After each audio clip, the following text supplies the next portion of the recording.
Good evening, folks. Howdy, y'all. Went a little early, so hopefully everybody will pop in soon. We'll just sit here until people pop in. I'm just gonna stuff my face. I would like to just sit here. Yay! Good evening, Colin. Nope, too early for a one. That's what I was sitting on. Sitting on my damn TV remote. I guess I don't have a thing to eat my spaghetti. Oh. Dry spaghetti, because it's set too long. Get all sticky. Once again, we are going with an Italian themed. Oh, nice. So one for me I think yesterday. They can put it out yesterday. I don't remember half of when I put stuff out anymore. I think it was yesterday. Got a whole bunch of comments on it, or the day before yesterday. Shit, I don't know. Dude, honestly, I can't even remember. Good evening, Grace. Jason, how are you doing? Hope all is well. Once more, we are indulging in the Italian dish, spaghetti with spicy sausage, aka Louisiana hot links.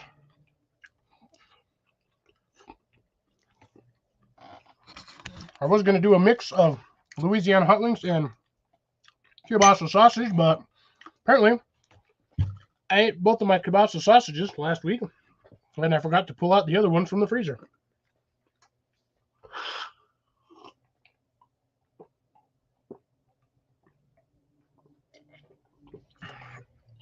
So I just went with, damn, that camera is wicked blurry today.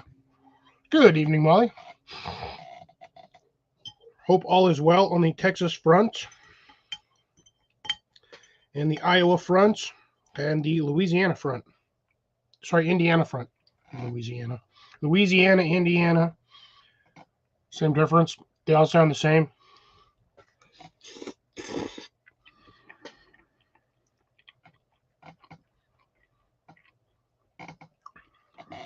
Ooh, I should, while I'm at it, should post my little shorty. Who got married?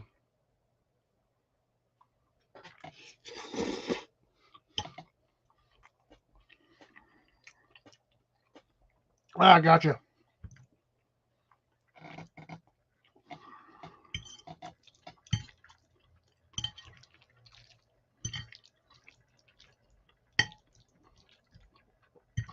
Renaissance weddings are always fun. So, I do have everything set. Oh, nice.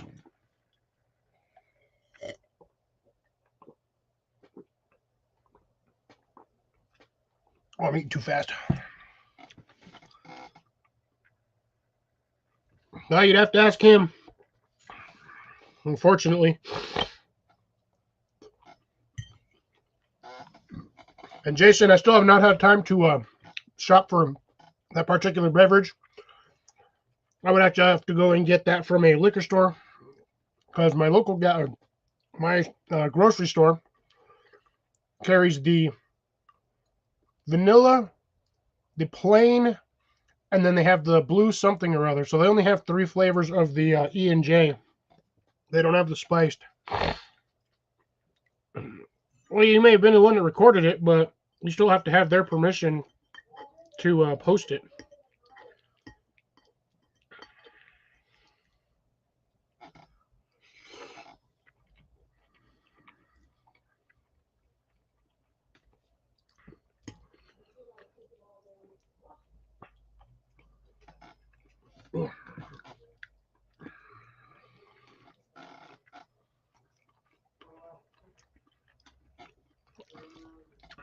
I will try to get it soon.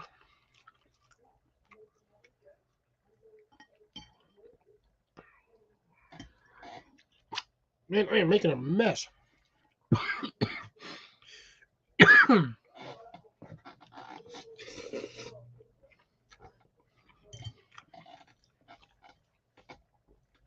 And for those of you who did comment on my last video, much appreciated. Sorry, JV, I'm live, so I don't care right now.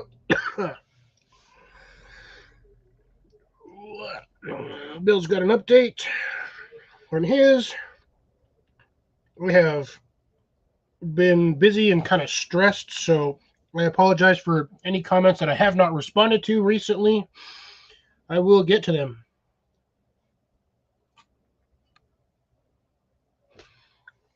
I promise you I will get to your comments.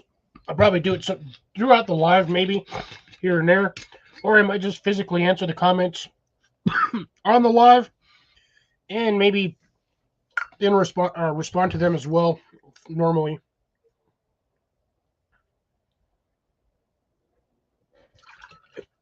I have had a lot going on this weekend. Yeah, it's kind of nerve-wracking. Well, not really nerve-wracking. It's just a lot of work.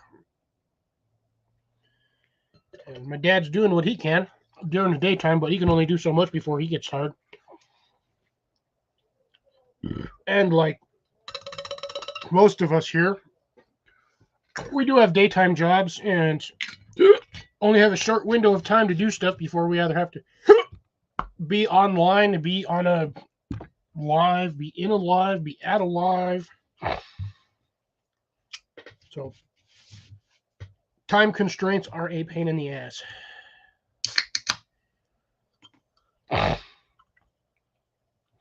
Good evening, Jenny.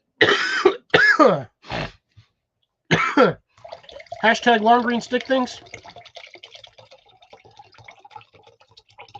I swear, I don't know what it is. Every time I film them stupid things, I always forget what they're called.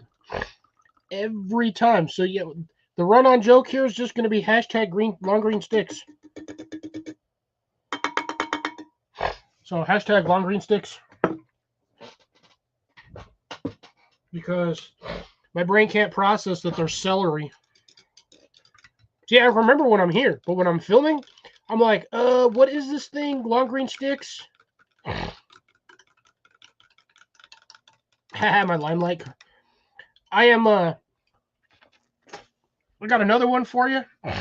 I am also Mr. Snicket, and that was my lemony bush.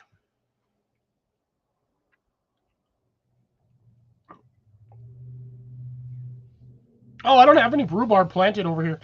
None of it. I have no rhubarb. That is parsley. I have parsley, celery, oregano, thyme, which I might have to get a new thyme plant. The thing's only about 4 years old, 3-4 years old. They're only supposed to be a seasonal plant, but greenhouse effects are lovely when it comes to growing herbs. Why Ian decided to follow me? Oh.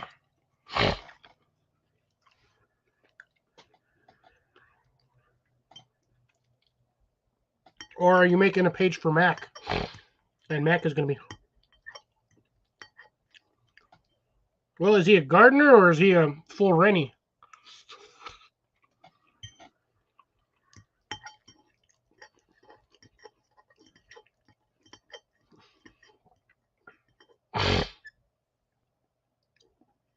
To an extent, yes. They kind of do. Same with arugula.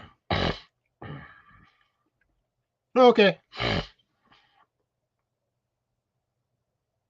Wow, so you're no longer... Wow, that sucks.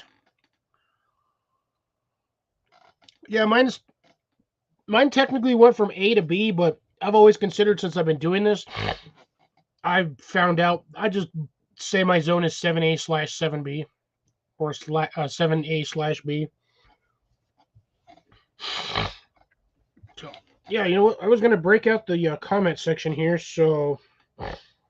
See, Grace's comment, yep, hashtag long green stick thingies.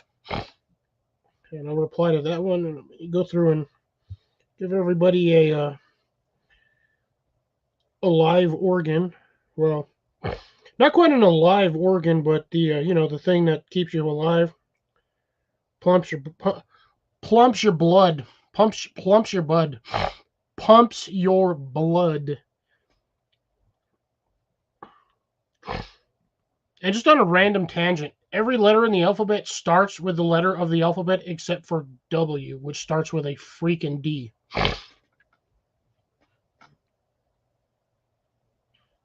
There's that one for you. Just for the hell of it.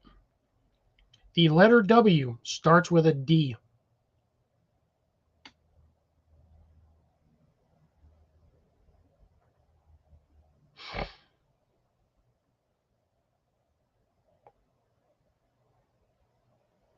Actually, technically, M would start with an E because it's EM.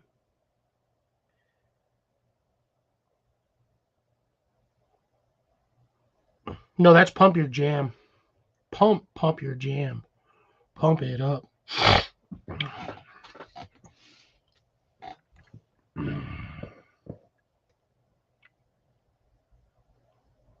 we talking about Isaac Newton or just Newton in general?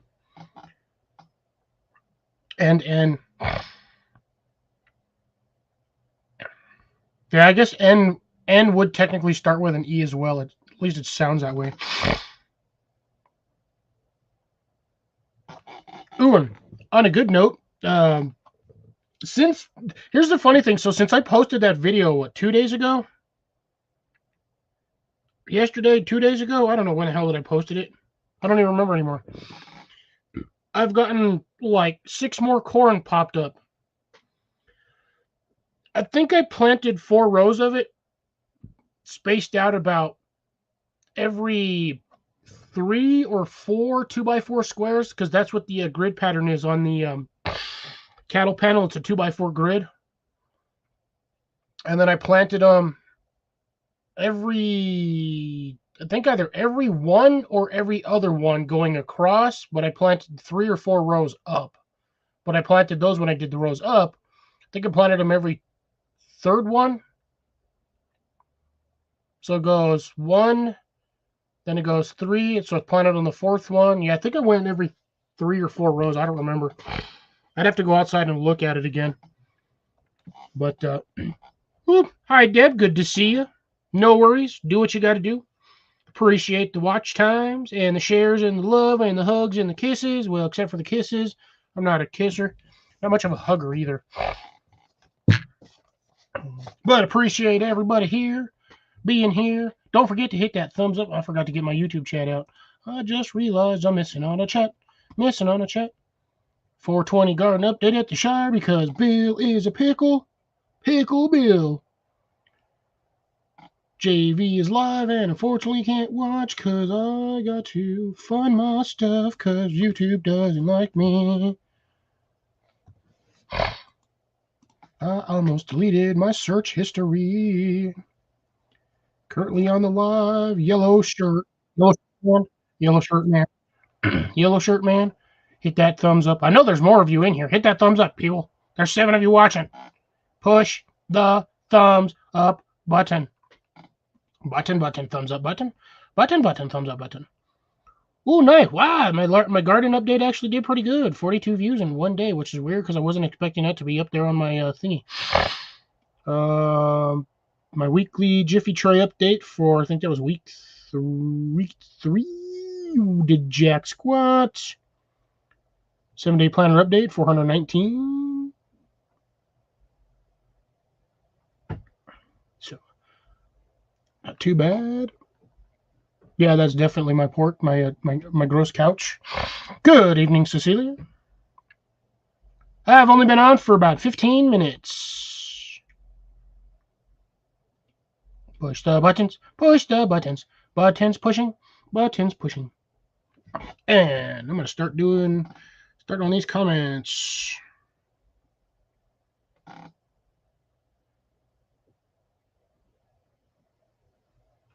Because I have some long comments on here, so I could actually just do this on my computers faster. But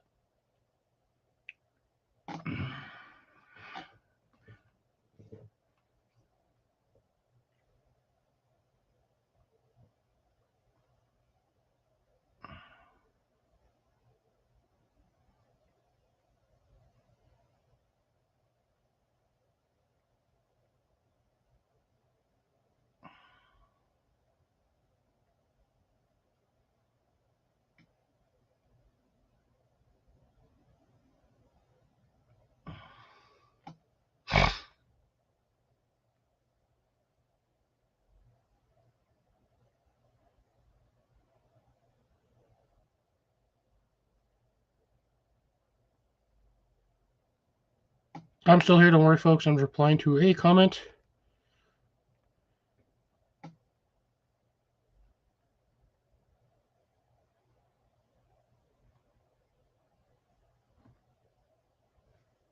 Bloop. Short ones I will do. Short ones I will do.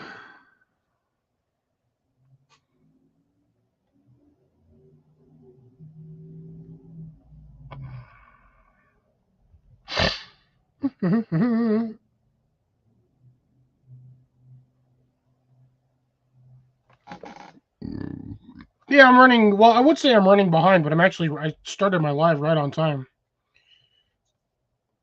And there's Doug. Good to see you, Doug. How you doing? Hope the weather's not grimy.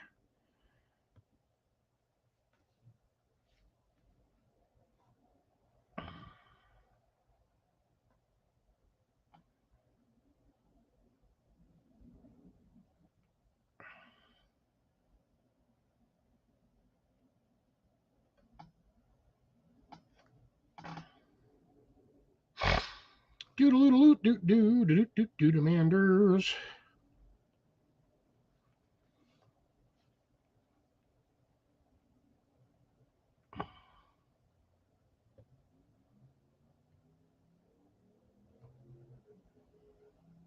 Ew, peanut butter. That thing was trying to give me peanut butter and cheese. No thanks. Doodle doo doo doo doo doo doo.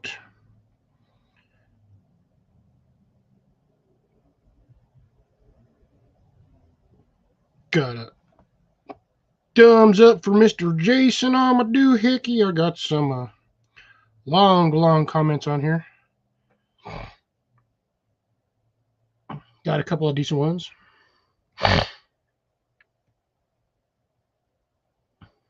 Stationary bike or actual bike there, Grace? That must have been Jason's. Yep, that was Jason's commento. Contamento. Mana. They got two big ones that I got to address. One from Johnny and one from Bill. Can't do that right now. And also my food's getting cold. I slapped myself in the chin with my spaghetti sauce.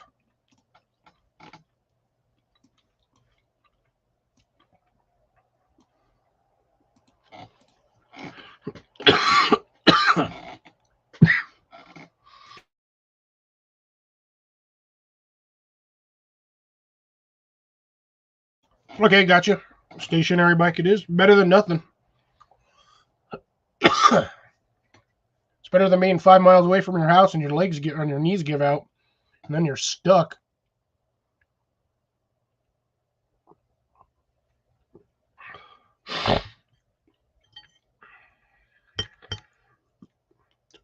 Yeah, I'm making a mess everywhere.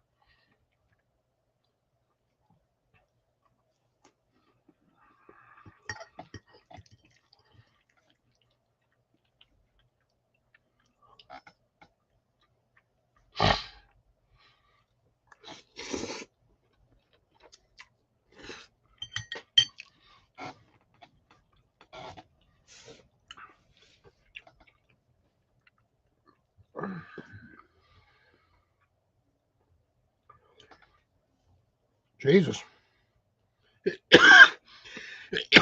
Oh, man.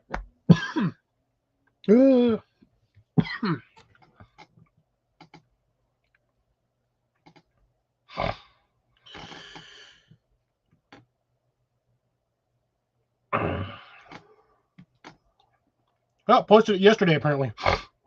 Okay, that's nice.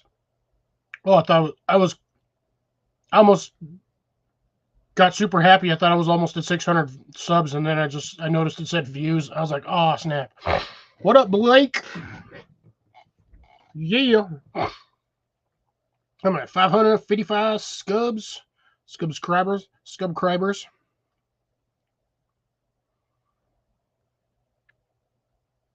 No, actually, I'm not. The funny thing is, every time I've grown corn, I have never gotten a fully developed cob. I get partial cobs here and there.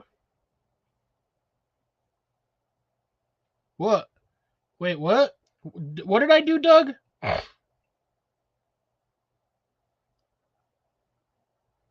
did something. Doug says, "What the heck?" And I'm like trying to figure out what he's talking about because I'm like, I don't know where on the comment section I'm at. Well, okay, Grace. There was never such thing as too much corn. I look at it this way: when I get the corn, I will have lots of more. Oh, sorry, the slurping. Hey, man, when you got a long thing of spaghetti, you got to slurp it.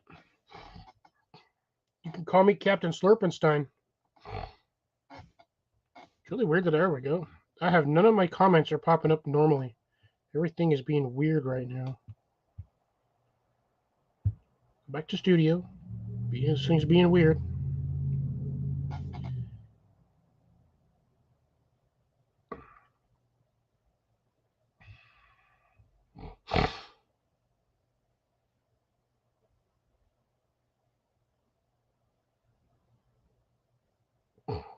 Lots of random options on there. Let's see what is going on here.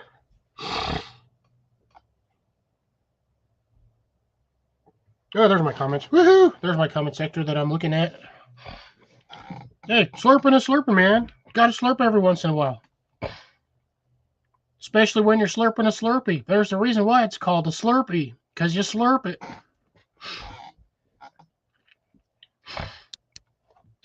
Now, anywho's the who's.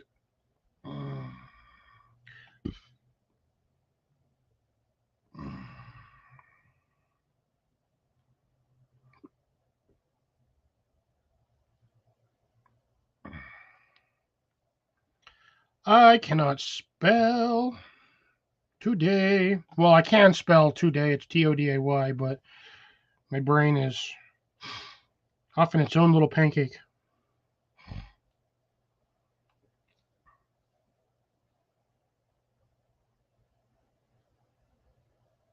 Lemons. Jason gets lemons.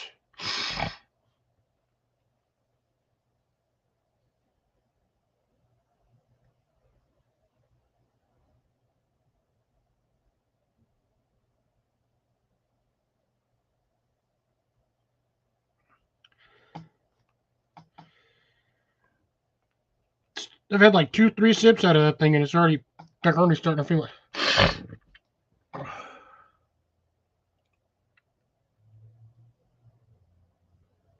Yep, that is the biggest thing.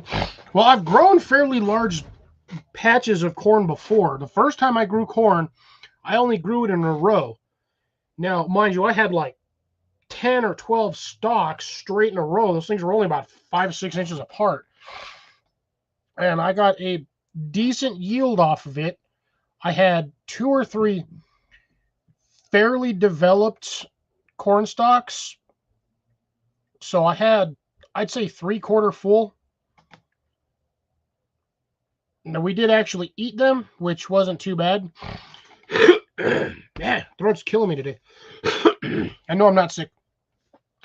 But, yeah, second year I grew it, crop, the wind blew my entire crop over. I was mad as heck. And I grew, I don't know, I planted like 60 of them. And I only had about half of those pop up. But this year I'm trying something different. I'm doing test patches in random areas. I have corn planted in 4 different areas. Well, in 4 different planters, not 4 different areas, because technically it's all in the same area. It's the front yard. But I have them in different positions throughout the yard to see if I can get a different yield from them being in that location. At the same time, almost everywhere that I've planted corn, except for the big test box, which has the mesh grid on top of it, I have beans or some sort of climber next to them. So I can use them as trellising if absolutely necessary. But push comes to shove, I'll probably just use them as a compost.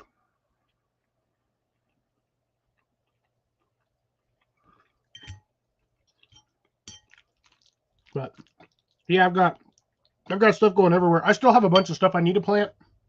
Haven't had time to plant it. I got to figure out where I'm going to put all my peppers. I have multiple sets of peppers I need to plant, and most of them are fairly hot peppers.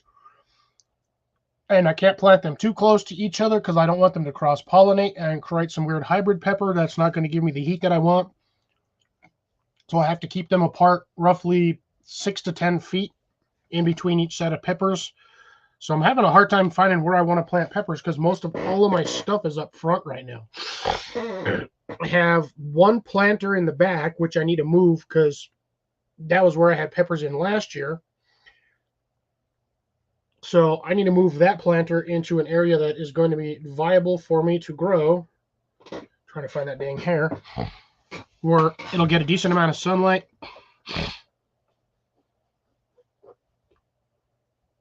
No, I have corn that'll randomly sprout because I throw like some of the kernels I'll throw in there. But yeah, no, I've never had a corn cob sprout because all the corn cobs that I had, what I did with them is I actually took off, I stripped them. So I have hundreds and hundreds upon hundreds of corn kernels in the back, like dry corn kernels.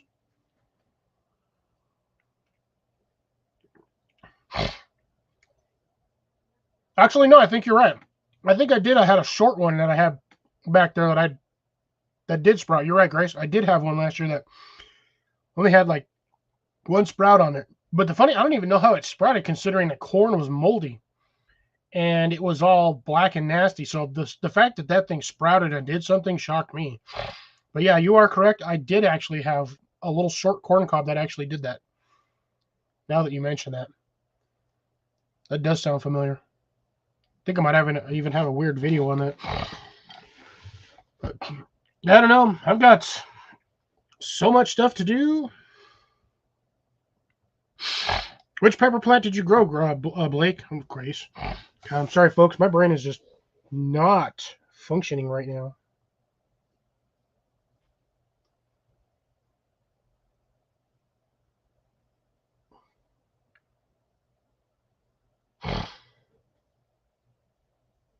Yeah, but I got 3 major comments that I still got to get to, so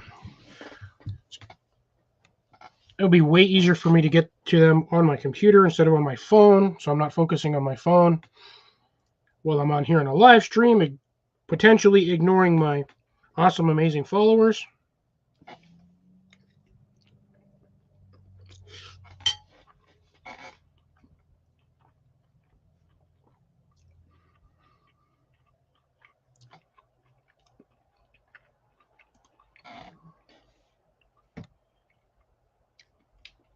That's the same fungus that probably grows on everything.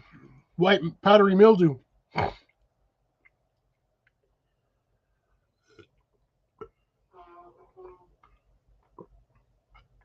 I've never had, well, I guess technically I have some of the bad corn, but that's usually only if like something gets into it.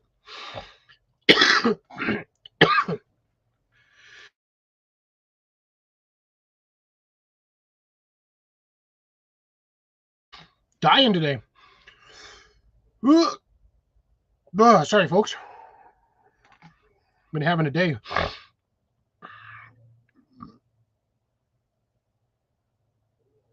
Oh, no thank you. I'm not eating any corn fungus. That just sounds weird.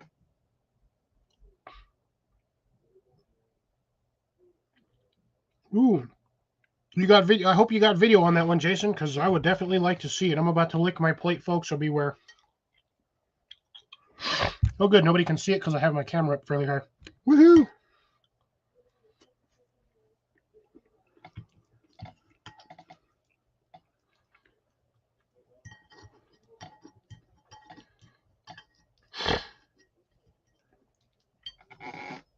Ooh, poblano. Nice.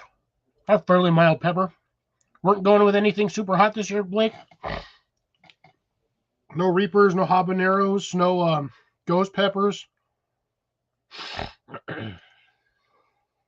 Okay, nice. I'm actually just going to milk that drink the whole night.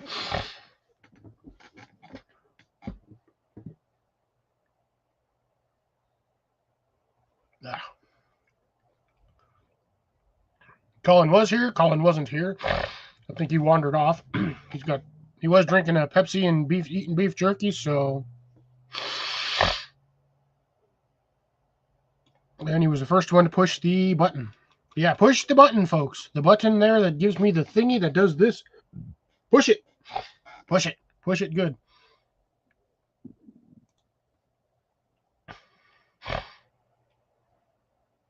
Oh, sad. I only got 6 people watching. Sad. My live streams. Horn smut. Hashtag corn porn.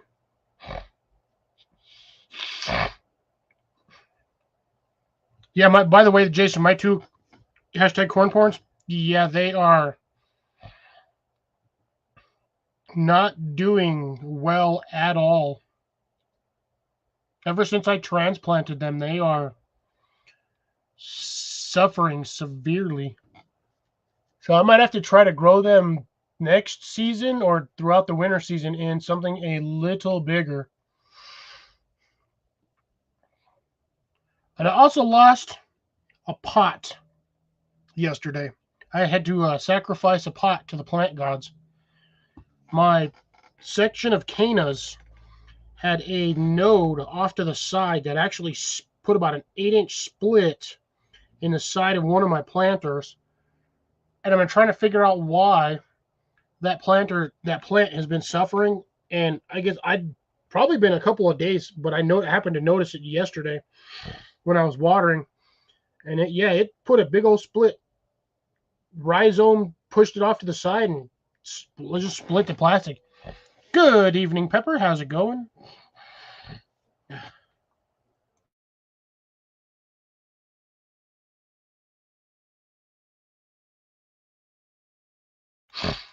But yeah, so I had to sacrifice a planter to the plant gods yesterday.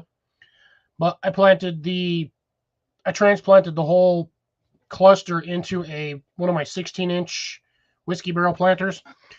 So, hey, good evening, Rob. How's it going? So, I have that.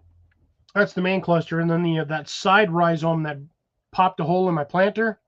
It took me a while to get that out of that planter, by the way, because it had pushed it out pretty decently, and it was like wedged in there. I got that out, and I actually broke off that whole rhizome and the stem. So it has the one stem and the adjacent rhizome popping off of it. And I hope to God I'm saying this the right way with the rhizomes. But yeah, basically it had another secondary little root growth on it because that particular plant is a bulb or like a tuber.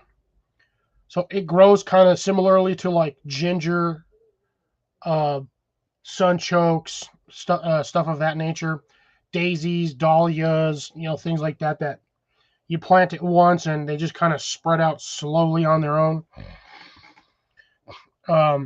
Yeah, so I got that one in a separate little planter, a little 10-inch planter. What did I put it in? Yeah, about 8x10 planter, little plastic one. It'll take it about a year or two before it actually gets off more than what's in there. I think once it does that, I'll probably just give that plant to somebody. Just be like, here's a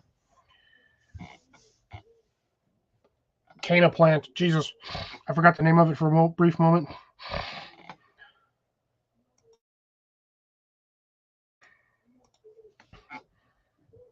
But yeah, so far everything, like almost everything over here on my side is going absolutely nuts.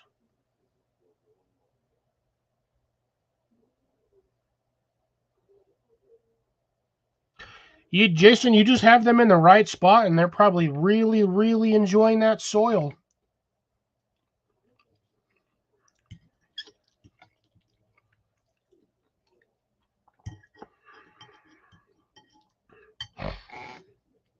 I mean, I'm having a little bit of an issue with some of my plants, but that's my indoor plants. My outdoor plants are going nuts. Although I'm not sure if my bell pepper plant is going to make it. Oh, nice. Good morning, Amanda. I have not responded to your video comment yet. But since you're here, I can technically address it. But yeah, I don't know how to do. I know how to graft like a plant to another plant. The problem is what I want to do with the particular plants that I was mentioning in the video is I want to get certain branches and I want to get them so I can germinate or get some root growth at the base of said branches. If I can do that, what will end up happening is I can increase the yield or volume of trees that I have already on the property, especially my cherry trees. The two long, skinny pieces of cherry tree that are going up that are right next to each other, I want to separate one of those and get it started as a secondary cherry tree. It's already an established tree. All of those have already I've seen flowers on them, so I'll potentially have a small harvest of cherries this season. I want to increase that by having another plant without having to buy it.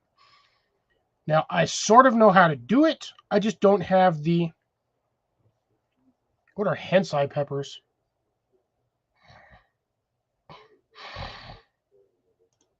That can run in the background. I don't need it up right now. Henschke peppers.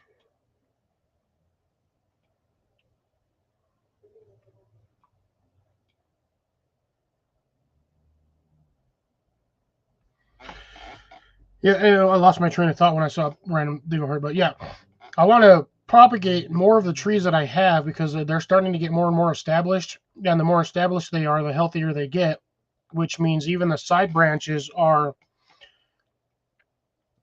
anywhere between, at this point, 3 to 5 years old.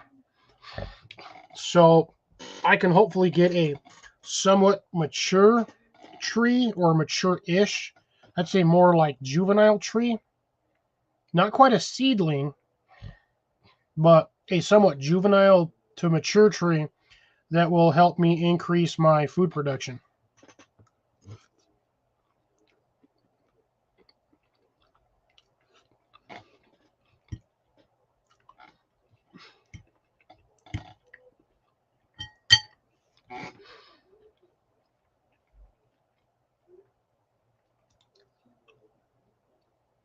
Oop, I don't even need to be on that one. And those things are spicy. This batch actually has a good kick to them. But yeah. The one I'd really like to have help me with this would be, what's his name? Not James, but Tony. But I don't know if he does a lot of tree grafting or tree splits. But I keep running across this other random channel, and I forget the name of it. But this guy propagates trees or tree cuttings or raspberry cuttings and whatnot in a, I guess, kind of like a restaurant dish tub, like the ones you see the waitresses walk around. Those black or gray tubs are usually like 8-10 inches deep. And then what he does is he modifies the middle of it with a tap that has a cap on it. No, sorry, I stand correct. So it has like a little 3 to 4 inch drain tube on it that he screws in, that drains down at the bottom of his water tank or his recycling tank. And then he puts on the top of it a pipe that's roughly the size of the diameter of the fitting at the bottom that screws onto the, or seals the bottom of the tray. And then he puts a cap on that that's just about an inch, half an inch to 3/4 of an inch above the drain pipe with a bunch of holes at the bottom. It's basically a siphon filter. And that you keep just above the surface level. So when your water level goes up to the top of the pot or the container, that overflow, it basically creates a vacuum suction and pulls all the water up the side of the tube and then down the drain hole. and it will drain that entire planter basin in a couple of minutes, or if not, like a minute or two. And then he's got it set on a 15-minute timer, so it refreshes and refills every 15 minutes and then drains out.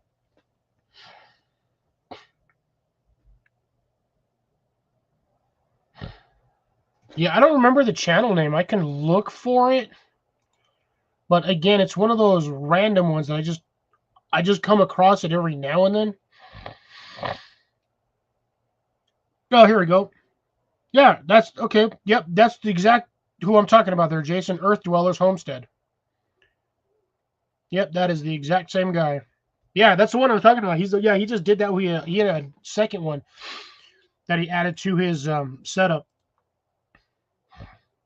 That's the exact one I'm talking about from Earth Dwellers. And I did find it right away. It's like 3 or 4 lines down. Yeah, I kind of want to try that theory, or try that to see if I can't get anything to germinate. Like, it would probably be really good, but I don't know how much success I would have with it. My nose, give me a second, folks. My nose is killing me right now.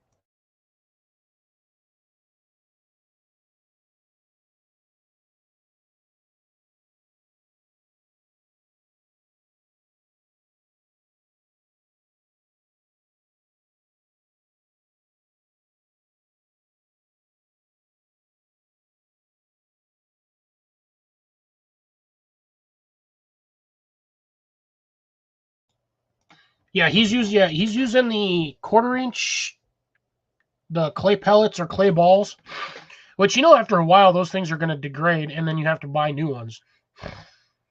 I think the better ones would be like what they use normally for aquaponics, hydroponics, aquaponics. God dang it. God, my sinuses are pissing me off right now.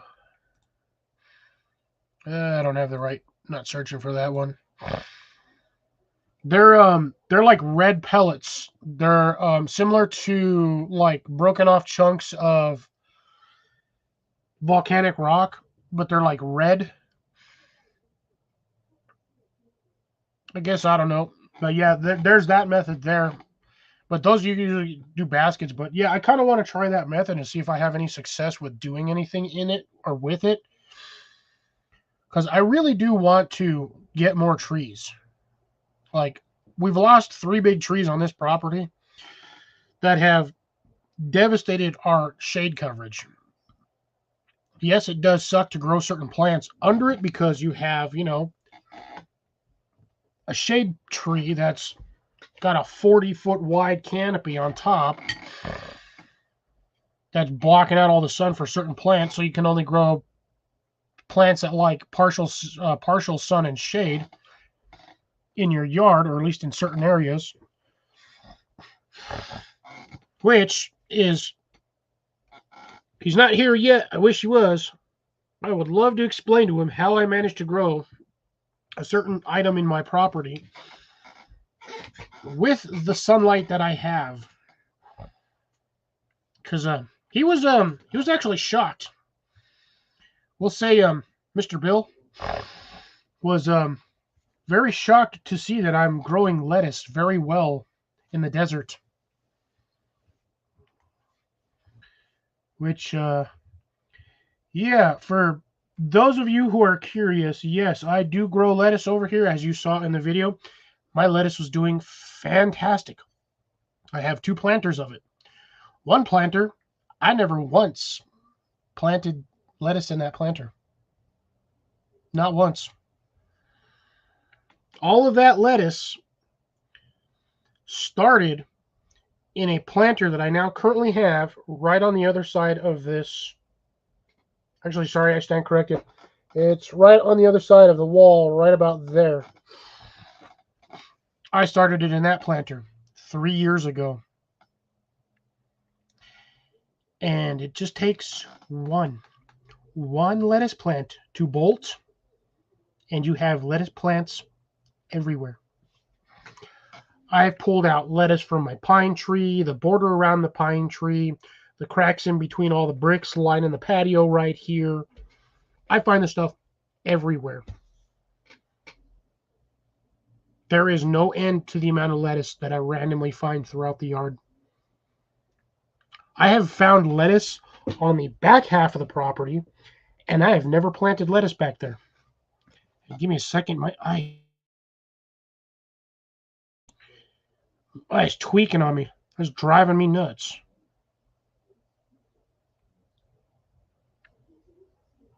Ah.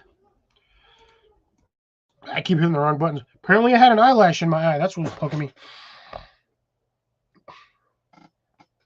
Yeah, now my eye's going to be weird. I am covered in like dust. I went outside while I was cooking dinner. I wouldn't really say they're invasive.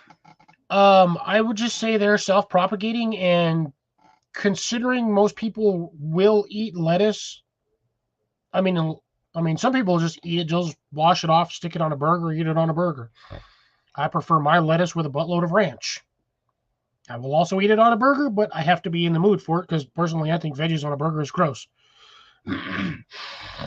But it is a very, very, very, yes, as Grace Point mentioned right there, very prolific lettuce. My lettuce, I planted at one point. I had 3 different varieties of lettuce. I have no idea what variety that is anymore.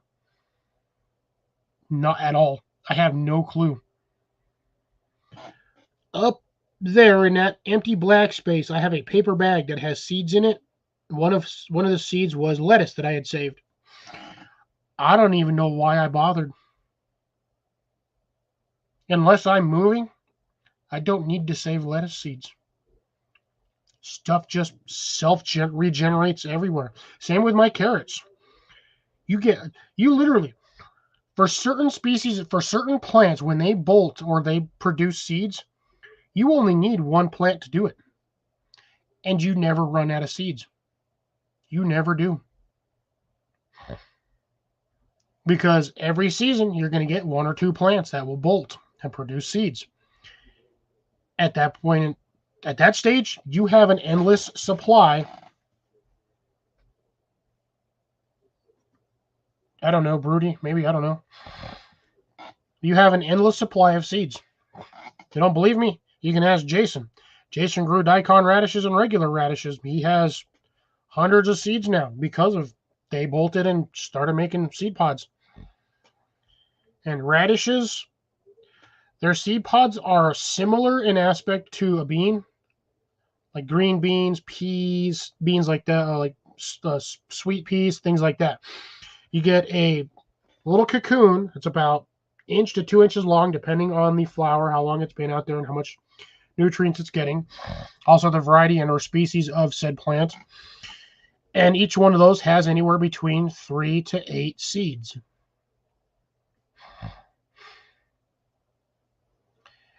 You break open 4 or 5 seed pods, give or take. We'll round it up to 10. 10 seed pods is roughly about what they will sell you in the grocery store or store, big box store, in a seed pack. You get about that many pods worth of seeds. Maybe only a couple of grams, but you're going to get like 40, 50 seeds.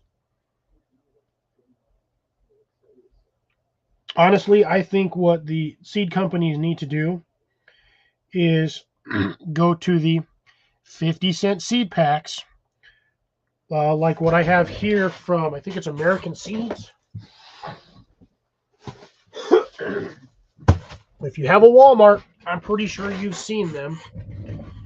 I've actually seen them outside of a Walmart too. I found them randomly at another store. But these guys here. So, yeah, there you go. So that is, the company is American Seeds, which is, this thing will actually focus. Get my fat head out of the way. There we go. American Seeds. That is 50 cents, 5 grams. There is about 8, maybe 10 beans, 10 pinto beans in that. Maybe. But it only takes 1 plant to exponentially grow your seed stock. So if you got one plant that actually goes to full fruition, makes it all the way to seed stage, or basically when it starts making the pods, you take 3 or 4 of those pods, stick them off to the side, let them dry.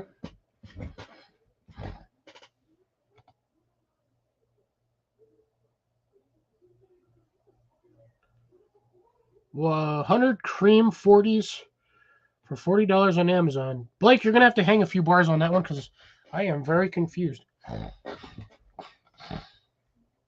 as to what you are currently talking about. I'm assuming we're talking about seeds, but I don't know what a cream 40 is. But yeah, so as I was saying, you really only need anywhere between 1 to 3 seed pods, especially for beans. Beans are going to have anywhere between 3 to 6, 3 to 5, 3 to 7, sometimes depending on a variety of bean. You get 3 or 4 of those pods as, per instance, if you're doing, like I said, the American Seed Company, you're only getting like 5 to 10 seeds in there. It's basically dry beans. 3 or 4 pods, you've already tripled or quadrupled your quality of seed stock. Oh, peas. Okay. Let me see what that is.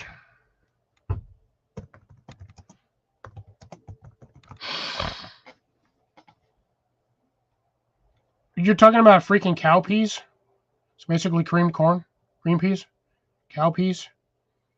Looks like he's talking about, yep, cow peas. Oh, the white ones. They look like pinto beans, but white. I don't have those ones, actually. I have the purple cow beans, which look exactly like that, but they're solid purple. Huh. Let me know how those ones do, Blake. Yeah, or Texas cream. Oop, Colin's still here. He's probably eating dinner. Same thing I'm doing. Well, he's trying to, but my food's all cold now.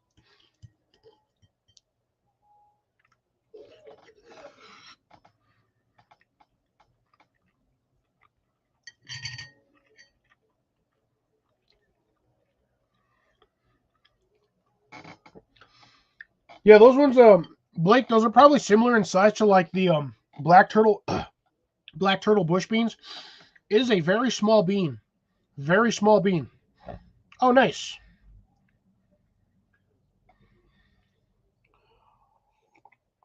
Gone got a new book he's reading. So yeah, I have the I ran over my shoe. Oop. Leaned over too far and almost fell over.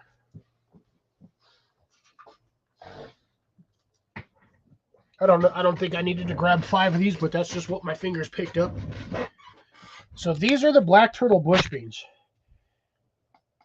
These things are, you can see they're fairly small. They're like half the size of a standard like pinto bean or whatnot. But yeah, these are wicked small.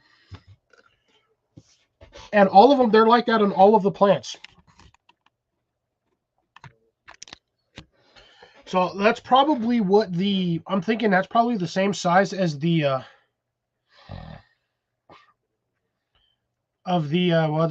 cream corn, the cream peas that you're talking about, or the Texas creams. They're probably along the size of that one. Because I have some pinto bean or some beans that I saved from last year, and I somehow managed to grow beans bigger than the standard store-bought style freaking pinto beans. Like this thing is wicked huge. They were, in all honesty, some of those beans that I grew looked like lima beans. They were about that size. They were huge. And we will be popping up the link here in about another 4 or 5 minutes. I just realized the time, and man, that first hour flew by, and I still have 3/4 of my drink. So not too bad.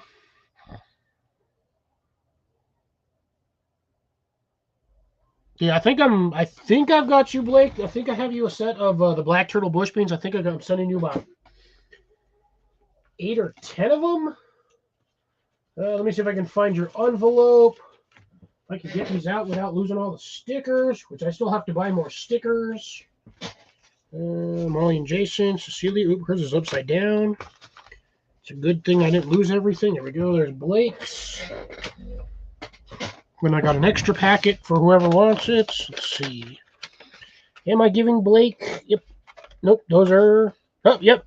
There we go.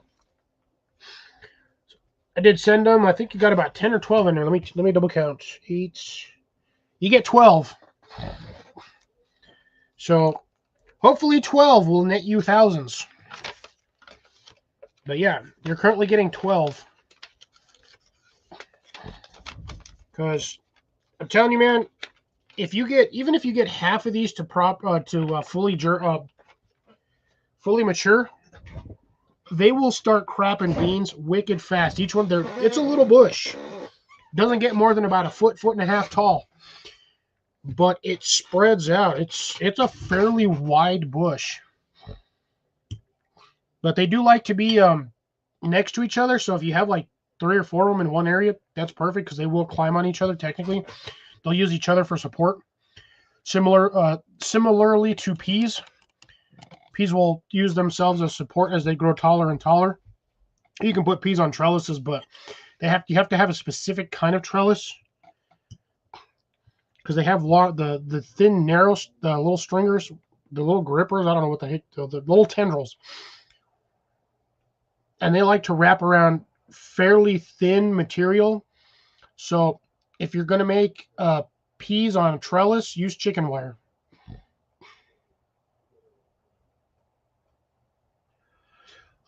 Peas, for the most part, you can put them in the ground, but do be aware that if you do run the risk of, well, I mean, even in a container, you'd still run the risk of any sort of pest or animal coming to eat your supplies. But yeah, they'll do fine in the ground. They'll do fine in a container. I mean, I've grown all mine in a container. I can't grow anything in the ground because the trees will destroy it. But yeah, they'll grow just fine in a container. They should grow fine in the ground as long as you got good soil. If you want to keep it isolated to where you can say like move it in and out of the house, yeah, container is perfect. But if you want it to just kind of run wild and let it do its thing, you can leave it outside. You can even let the beans fall off, drop down, biodegrade over the wintertime. And in the summertime or spring, they'll just pop back up again as far as I know. I know most varieties of plants will do that. I know sunflowers do it for a fact. Them little things are sneaky. There you go. Eat some peppers or eat some peas in the truck.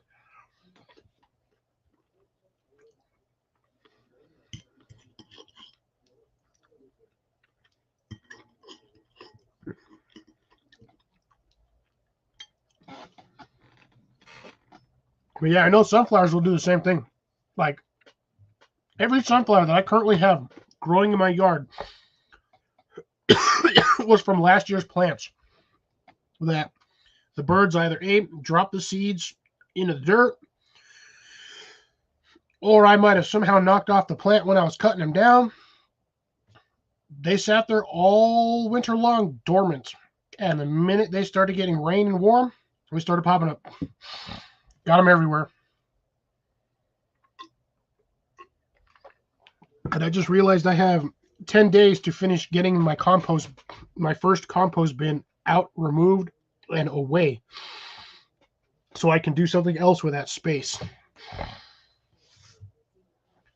Actually, to be honest, once I get that low bed compost out, I have to keep that space clear for about 18 months. So we can get rid of the Jeep. Once the Jeep is gone to my sister's property in Illinois, I can have that space to do other things with. And I am actually planning within the next 2 years to relocate my greenhouse. I like where my greenhouse is at because it's easy access to me. I can just step outside and it's like 6 feet away, 10 feet away. I need to move it out farther into the property so that when the sun is up earlier, when it's low on the horizon during the winter season, that thing will get sunlight earlier in the morning. Where I have it now, that doesn't get full sunlight until like 10 o'clock, 10 or 11 o'clock in the morning. So I need to move it farther out so it gets more direct sunlight or even ambient sunlight in the morning. Because once it does that, I'll be able to grow a little bit better. I'm also thinking about upgrading my greenhouse as well. I still want to do the same style. I want to do the pit drop down kind of thing. Me and my dad were discussing that about going maybe deeper, kind of almost like a cellar style greenhouse, but we have to figure out where cables, wires, and other things are so we don't cut holes in. I don't accidentally cut a hole in like a gas line and blow myself up or hit a water line or an electric line that's running under there. So essentially where I currently have my compost bin / garden box in between the utility trailer and the Jeep, I'm thinking that's where I want to put the new greenhouse, or my updated version of a greenhouse. I want to put it over there. And I might just consider building my own greenhouse. It's not 811. I got 802. Your thing is off. But anyways, I did promise I would get that up there. So, oops, wrong button. Let's click on this Jamboree. Pickle for trees. I will get this slapped up here. If I can figure out what the heck I'm doing. Oh yeah, I can easily build it. It's not the. I got 803, so I'm going off by what my computer says. There's Mr. Pesty Hunter. Oh, there I am. No, 811 is the phone number to call for blue staking. Oh, maybe in your area. I think down here it's nationwide. I think ours is 311.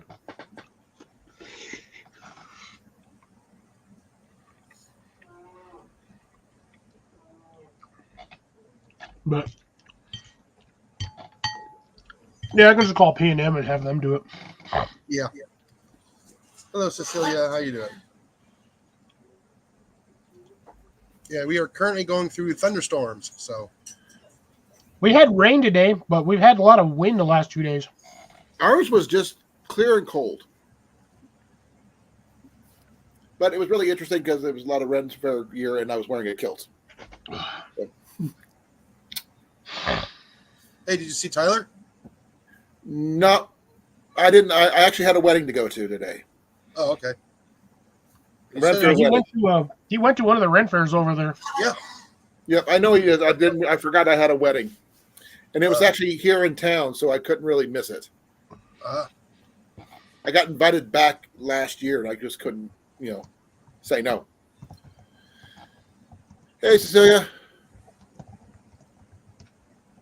You guys want to see the new book I picked up? His channel. Sure, why not?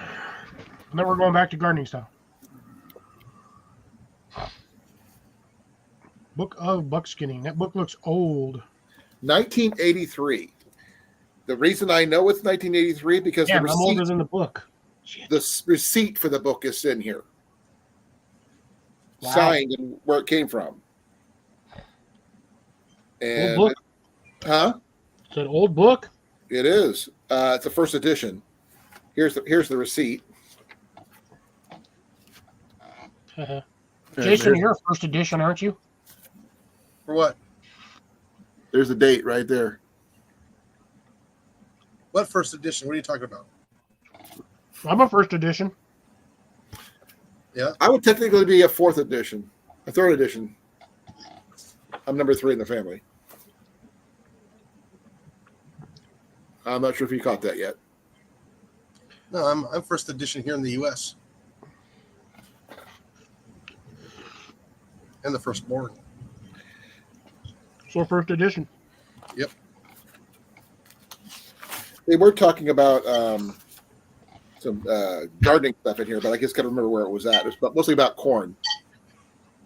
Corn. Yeah. But, and Well, skills like farming and Evening stuff. Soundbreaker. Hey, sound. Wrong thing. Let's see. Be right back.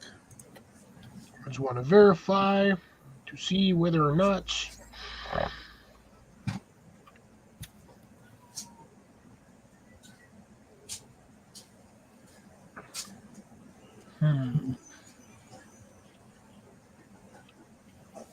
On here a while. 8 years. No content. Well, we have a lot of people who have been here a long time without any content.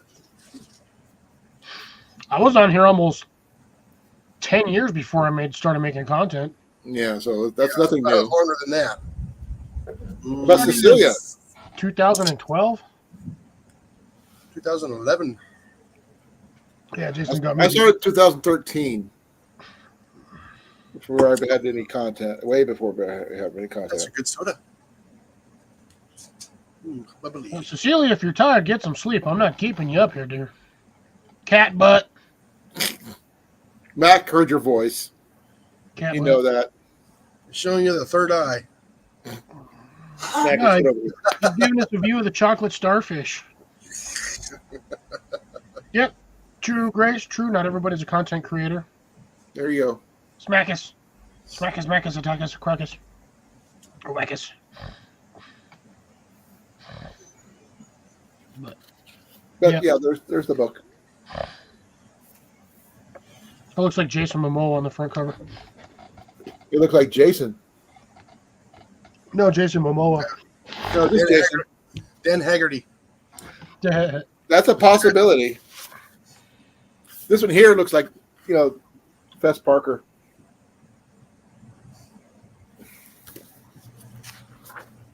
It talks about a little bit of everything, but actually, it does talk about the guns in here that you might be interested in, Jason.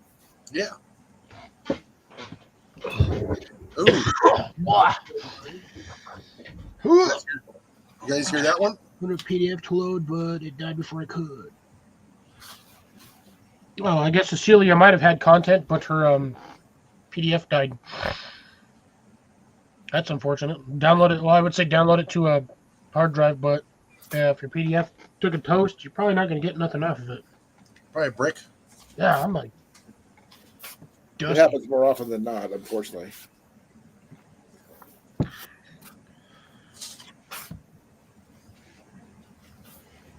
I got some stuff in here that I know Tyler might be interested in. I'll probably And, show some video here. definitely Pepper. Huh? Grace. So Grace was asking me. I'll probably show it here in a bit. A little sneak peek for the up and coming video. He should be posting it tomorrow or Monday, he said. Yeah. Well, this was in there too. From Muzzleloader magazine.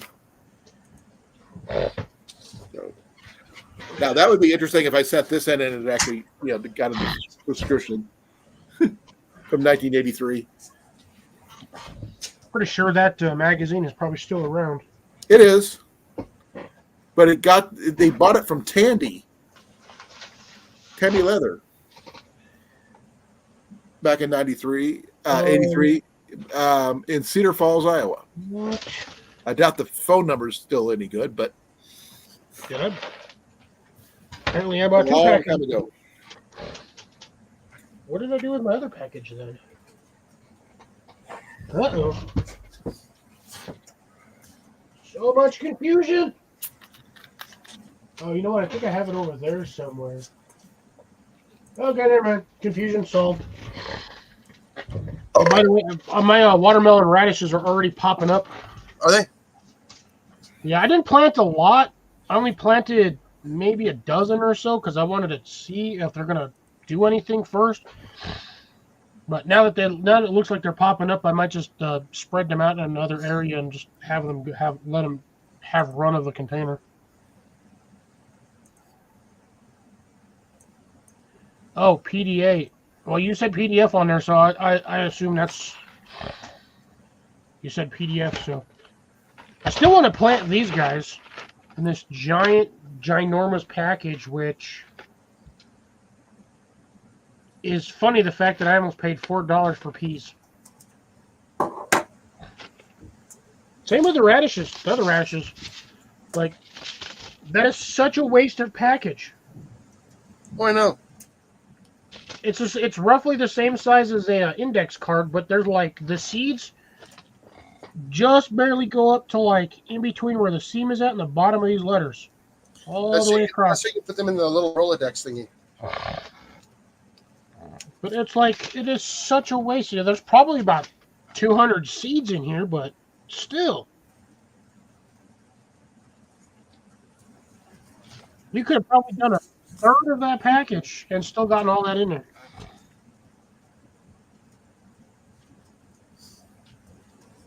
And I love how it says, it's plant these 12 inches by 1 inches apart. It is going That to makes town. no sense.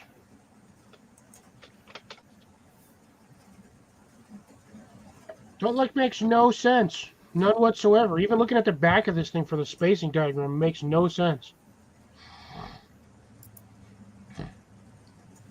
30 days, though.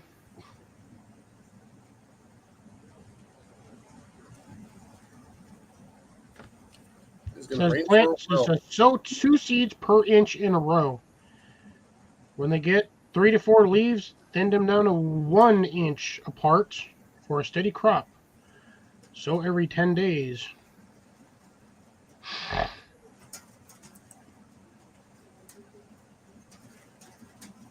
Says it produces a 2-inch diameter radish.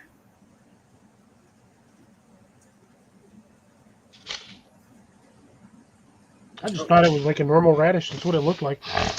I can't wait to try these watermelon radishes. Those ones actually look cool. All right, take care, Cecilia. Have a good one. Hopefully you get some sleep. Sleep well, Cecilia.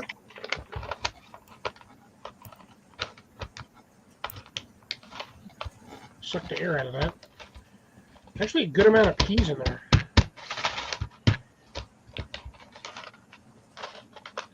Here we go. Trying to figure out how many's in here roughly, and it feels like there's about 40 of them. Give or take. Yeah, actually might be about 40 or 50 in there. That's actually a pretty decent amount, but still. And I don't think I have that particular pea in my arsenal anyway, so we'll see how that one goes. I still have to plant those. Okay, it's awfully quiet. I can't hear anybody. Well, oh, it's me. I muted myself. How stupid of me. I suppose I can get rid of that comment. All right, let's Pepper. I missed that one. So good night, Pepper. See you well. Thanks for stopping by. Mucho apreciado. Aha, nice to see and read. The guy I was telling you about before about your possible new subscriber there, Cliff. He's a part-time Rennie, but he's building his own greenhouse and everything else. And I told him about you and your container gardens, both of you guys actually. Mm-hmm. And I thought you guys might be interested, helping somebody new get started. Yeah, sure. More than welcome to help anybody out. Yeah, that's why we're here. I sent Cliff's link. I haven't sent yours yet, but I was talking to him about both your guys' stuff because you guys know what you're doing more than I do. But I'm smart enough to know that. So me and Jason have done everything through trial and error.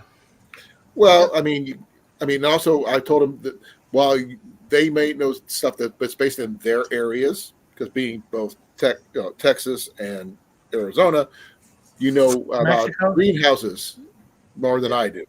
I have no experience whatsoever with greenhouses. Greenhouses are great in the wintertime, but the minute summer hits, if you have plants in there, they will die. Well, that's what he wants it for. It's mainly for the wintertime. He wants to build it from scratch. But I have no experience whatsoever or information about greenhouses. So, like I said, I referred him to you.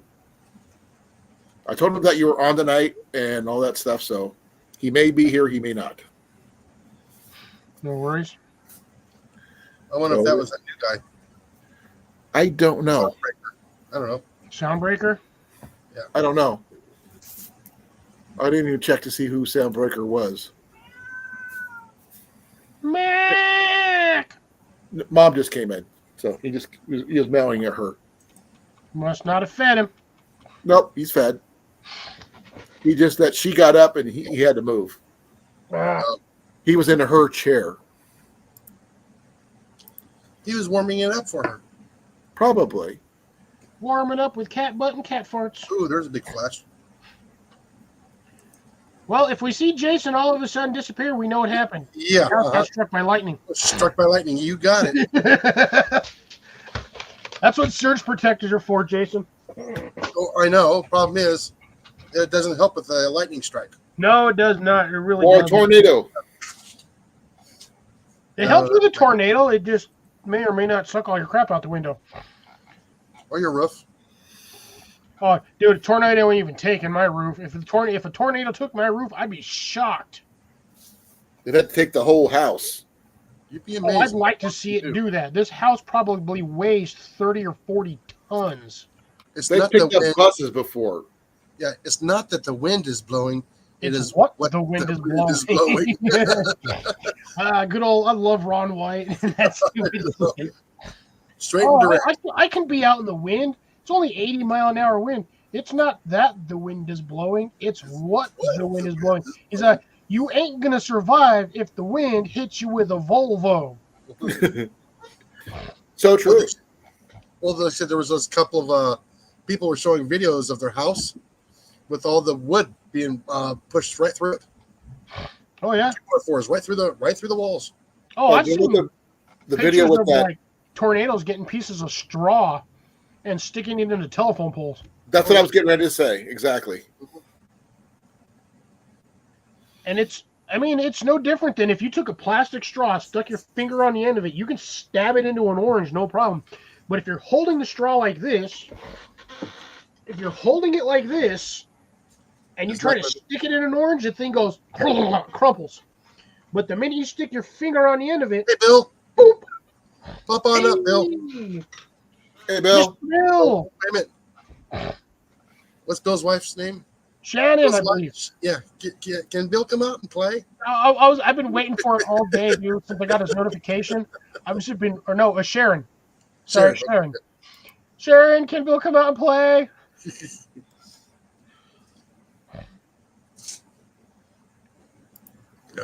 No, You can't watch others grow melons anymore?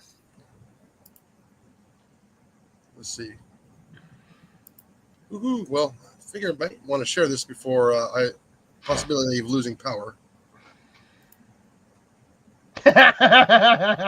Apparently, he cannot come out to play.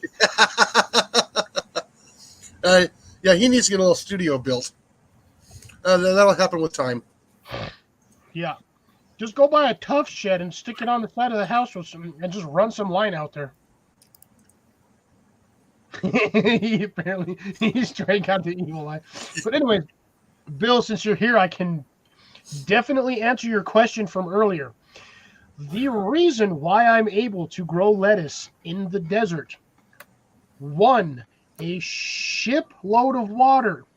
Yes. I water those things constantly. 2, the container that has not the ones that are spaced out behind my truck, the other container that I have the lettuce in with the onions.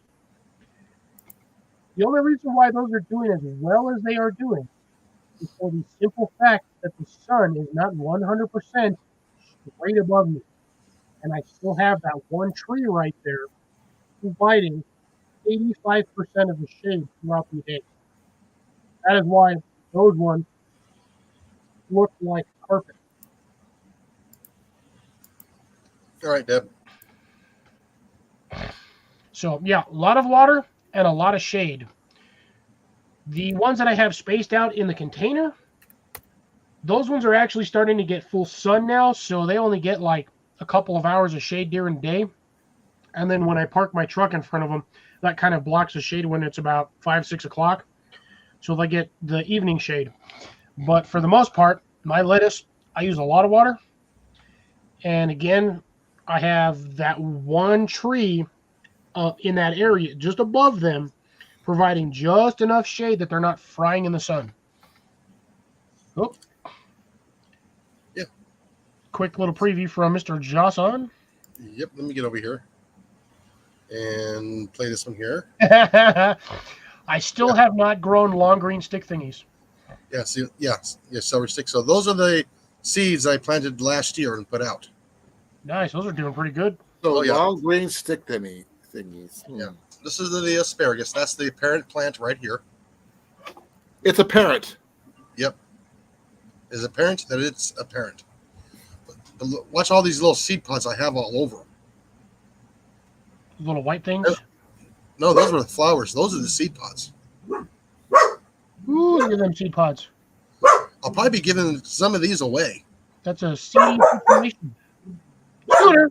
You be quiet, Scooter. Can you eat the seed pods just as they are, or no? No, it'd be a waste of them.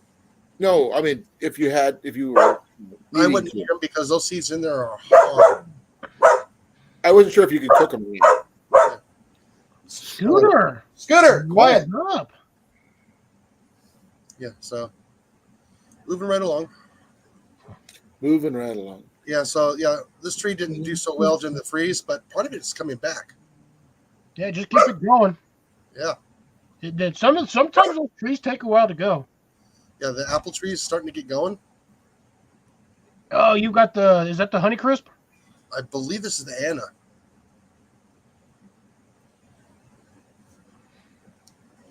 Yeah, so I wasn't paying attention to my camera. I was paying attention over the camera. But yeah, I got two of them. They're still green, but I just might pluck those off, so it just puts all of its energy into the tree. Yeah, as thin as that tree is, yeah, I would take off any potential fruit growth you have on there and hold out till next year. Oh yeah, yeah. But like I said, I usually don't stake trees. But yeah, here's the corn. That's about 4 or 5 weeks old. It just got done raining, so I did this this afternoon because I couldn't get out there yesterday. Yeah, that's looking pretty good. It's way taller than my stuff, but you also planted like 3 weeks before I did. Yeah, and there's my one potato plant so far. There's the more corn. That's like 2 weeks old. I don't even think he's got mulch on that. Most of that's compost and. That's all compost. Look how much of that's filled in. Yeah, that's you got a that is filling and no, that's gonna be the white white broccoli, the cauliflower, and kale. So the potato in there hasn't started yet. But What's up with kale though? What's the whole? I've heard a lot about it, but I don't know anything about it. It's roughage. It's essentially the same thing as lettuce, just a thicker green. Yeah. And this is the spaghetti squash here. Just doing, starting to put out all those little tendrils. I need to get a cage on it. So are you going to do any zucchini? Yeah, I will be doing some here shortly. There's somebody out there growing big yellow flowers. No, those are cucumbers. Oh no! I got the pan squash over in the old compost pile. But I don't think you've got the marigolds in those ones just yet. Yeah. Are you going to be making any pickles? Oh yeah. That sounds wait a minute. There's some wild lettuce right there. Okay. Those are the Armenian cucumbers.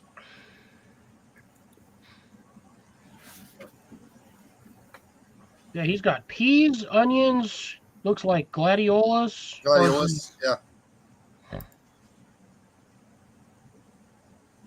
Or irises. I have bluebeard. The ones that I showed you that picture of apparently are bluebeard irises. Ooh, yeah, those are nice. Yeah, not whatchamacallit. Yeah, gladiolas. Yeah, this is the chili tepings. I need to get some iron on these guys. Yeah, those are looking a tad bit yellow. Yeah, I've noticed a little bit delinquent in iron. So how do you know if they're delinquent in iron? Because if you go back, it's yellow in between the veins of the plant. Yeah, if you look at the leaves. Yes. So just because it looks like that, it means it's low in iron. Not like a bug attacking it. No, it's definitely not a bug. No, because if you look at his soil, that soil is fairly wet, so they're not lacking water. That's usually when you see yellowing in leaves is usually one of two things. It's either nutrients or water. Yeah, it's going to be nutrients because the gladioluses are a little bit variegated. I can see it right here. So this, for some odd reason, this pot is just not holding iron. Hey, Jean But Marc. it's the same soil as in the rest of the pots. Yeah. Jean-Marc, good to see you. Haven't seen you in a while. Hope all Hey, is Mark. well. Hope it's warm enough over there now to start gardening or whatnot. Nitrogen. Nitrogen doesn't make the plants green. Iron does. Nitrogen just makes it grow. I thought it was chlorophyll that made it green. Well, chlorophyll does make it green, but technically, if you actually really think about it, plants are clear. Yeah. We just see them as green because of the way we perceive color.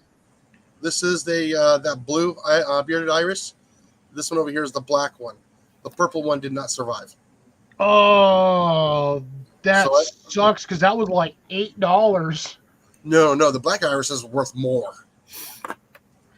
I remember paying $40 for a black iris. Oof. That was about 25, 30 years ago. Yeah, see, those are definitely the irises because they have that like fan-shaped leaf pattern. Yeah, but watch me brush these leaves on these gladioluses. I've never had thick gladioluses. They've always been like a little bit on the limp side, not stiff like these. Not the irises, but these ones here. Yeah, Why are they that's stiff? good foliage, man. That's some good top cover right there. I know. Look how tall they are. Now, why is it good that they're stiff? That means they're getting really good nutrients. They're actually really stiff Good veins, roots. good thick plant. Okay, the leaves are Healthy. thicker than they normally are. It's just healthy. All the ones I've done before is they've been kind of soft to bend over. These ones are a lot more stiffer. I love Bill's comment. You said stiff. Yeah, and there's the grape I thought I lost. I can't wait to get that planted. Hey, it actually survived being chewed on by Scooter. Yeah, no, that's the only grape I've had survive. These are the banana peppers. I was gonna say the pepper's looking really nice. Yeah, and this is the same soil. Bill saying that there's a Amazon $100 greenhouse special. Possibly. Don't touch it. Don't touch it. That's Why? that tent one. It doesn't have enough structure in it. That one, What I makes a believe good has, structure for a greenhouse? yeah, so it's got like 5 runners going across it. To like mine, it's got 7 to hold the ribs up. That's why I didn't go with that one. That's why I went the one from Vevor, because there's 7 beams going across, from the bottom going up to the top. There's a total of 7, and that I can't remember if it's the True Greenhouse or something like that from Amazon. What it is, it's just missing runners. I would call it purlins or something like that, but it's not a purlin. But it's the ones that go the length of the greenhouse. So you got a big old giant patch up above that you can actually push down, and it'll actually hold water. Hey, Cliff, I'm cutting out of here because I'm. You're about dead. Yeah, I figured you wouldn't stay too long considering you just got back from a wedding. You'd probably been there for 4 or 5 hours. It started at 3, and we didn't get done until after 7:30, and 5 we were hours? outside the entire time. No and it was worries, like man. down in the 40s the entire day. So, Yeah. and doing that in Be the kilt, safe. not an easy thing to do. But No worries, man. thanks for letting me Yes, up. later. Thanks for stopping by for the short amount of time you did. Much appreciated. Thank you. Good night, Good night, Jenny. Have a everybody. good one. Good night, Jenny. Ooh. Alrighty. Yeah, but look at the size of these marigolds now. Yeah, there you go. Yeah. Sweet banana peppers. Those Sweet aren't bananas, marigolds. yeah. But look at those marigolds. That's a marigold. Yeah, they're looking pretty good. And that's the pickling cucumbers right there. The pickle bush. And there's that stupid lemon. What the hell is that called? What? It looks like clover, but not quite clover. And then they have like little yellow flowers. Go back like 13 seconds. Too far. Right. Yeah, right there. Yeah. Yeah, those things. I cannot get those to stop growing in my damn yard. Oh no, they're everywhere here. I can't do nothing about it. They're edible, Yeah, I just leave them in there as a host plant. When they get to a certain size, I pull them out because they will take over your planter. Oh yeah, yeah. And the little seed pods that they make, they look like a reverse bean pod. Yeah. But you touch them and they shoot They seeds shatter. Yeah. like 3-4 feet. Oh yeah. They're everywhere. I can't get them to stop growing over. I yank them out of planters constantly. And they get in your eyes. I just pluck them before they start putting the seed pods out. I start plucking them. Yeah. Well, anyways, yeah. I mean, look at those leaves there. I mean, I can see that's gonna need a little bit of iron too. I'm starting to see a little bit of yellowing in between the veins. A little bit of iron and probably some phosphates or something to enrich growth. Yeah, You got some nice growth right there on those ones. Yeah. I usually never see flowers on my plants that early in the stage. Yeah. They usually get 3-4 feet long before I start seeing stuff. Look at all that. Look at all that. Look at that compared to last week. Yeah, that plant, those are going crazy. Yeah, and the tomatoes are just going crazy too. Look at the tomatoes. They're already up to the first runs already.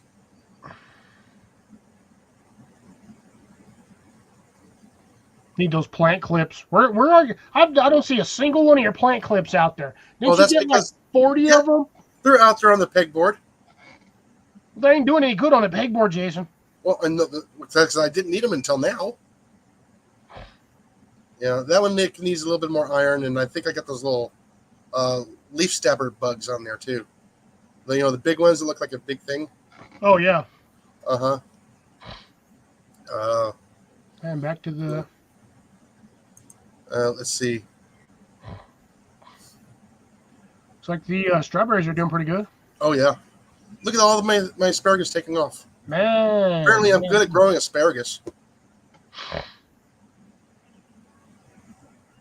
Yeah, that's what? 8, 10 out of 12, 10, 15? 24. That's 24 plants. Nice. And this one just sprouted here in the last 2 days.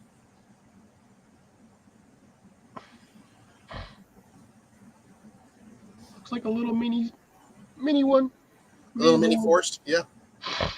No, a little mini artichoke. I mean, not artichoke. Those are my gooseberries that are growing. Nice. You actually got them to go?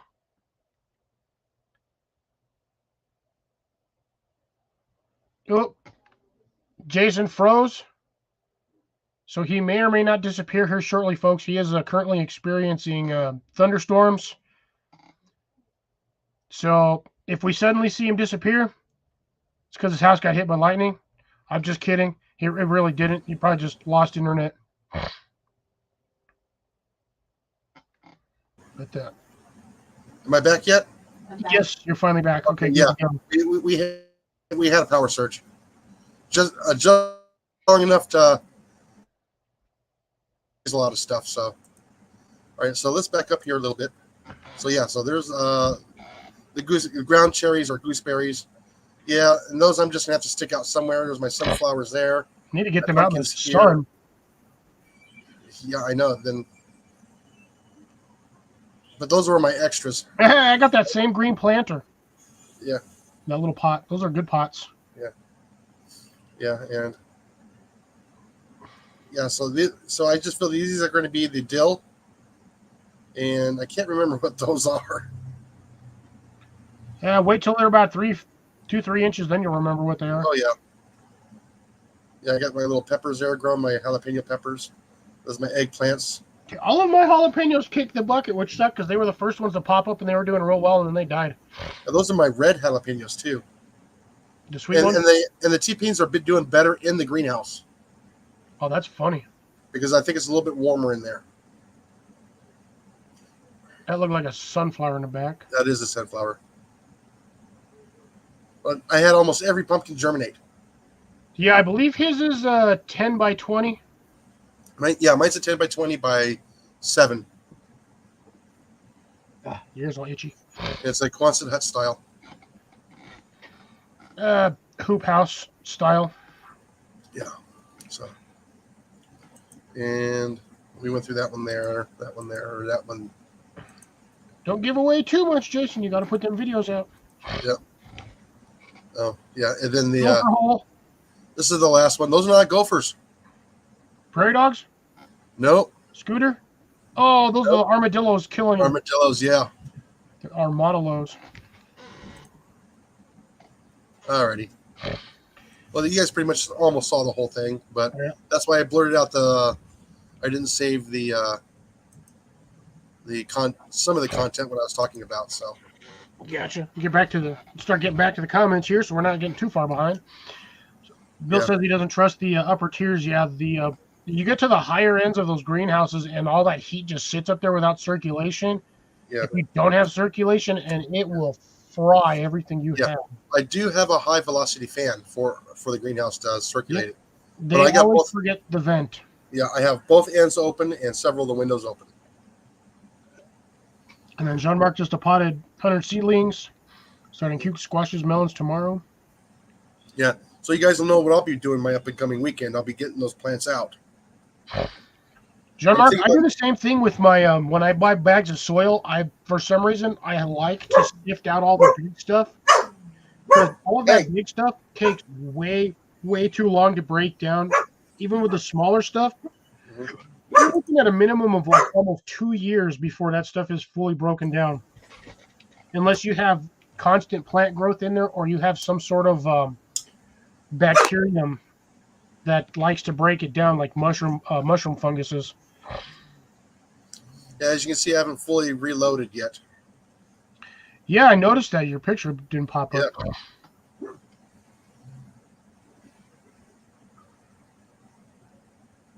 Ooh, yeah, there you go, Bill, right there. Smack. You don't help, you don't get free eggs. That's right. No bread for you. No, it's lemon something is what the name of it is, but it doesn't taste like lemon. Oh, the first lemon off. cucumbers? No, the like little clover ones. They have the little heart-shaped leaves. Oh, It looks like clover. there's not a But clover. it's called lemon something, and I can't remember the name of it. I'd have to take a picture of it again, but yeah, that stuff. It is actually edible. Yes, thank you. There you go, right there, Bill. Wood sorrel. Swirl. Yeah. Yeah, it's a lemon. It's a Lemon lemon sorrel. wood sorrel or whatever, and it's an edible plant. Yeah. According to the picture thingy, when you take a picture of it and find the information, it is considered an edible plant. You can use it as a garnish, blah blah blah. But yeah, dude, I think all of us have been busy now that the weather's getting warmer. Jean-Marc's gonna be hitting full production here in probably another week or another couple of weeks. Once it gets really warm, he's gonna have the whole top of his garage going. Yeah, but yeah, like I said, I don't think Bill has a greenhouse yet, does he?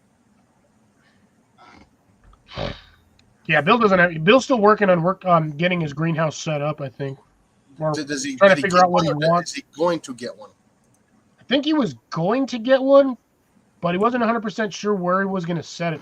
Okay. I think one of his videos he said an area where he wanted to put it, but I don't know if he settled on that particular location. I just didn't know if he got one yet. Yeah, that's the bad thing about soil is you get a lot of weeds. Sometimes they're good, sometimes it's bad. That's why I sift all of my stuff. Oh, the tomatoes can climb Jack's beanstalks to the sky. Oh yeah, depending on the variety of tomato you get, I have seen those things grow up, like straight up in the air, like 20, 30 feet, which is ridiculous.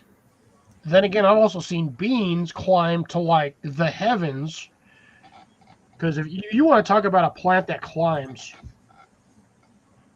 you've got watermelons, squash, zucchini, beans, tomatoes, cucumbers, watermelon, any sort of sweet melons. Hell, to be dead honest, pumpkin will climb too if it's given a chance. Oh yeah.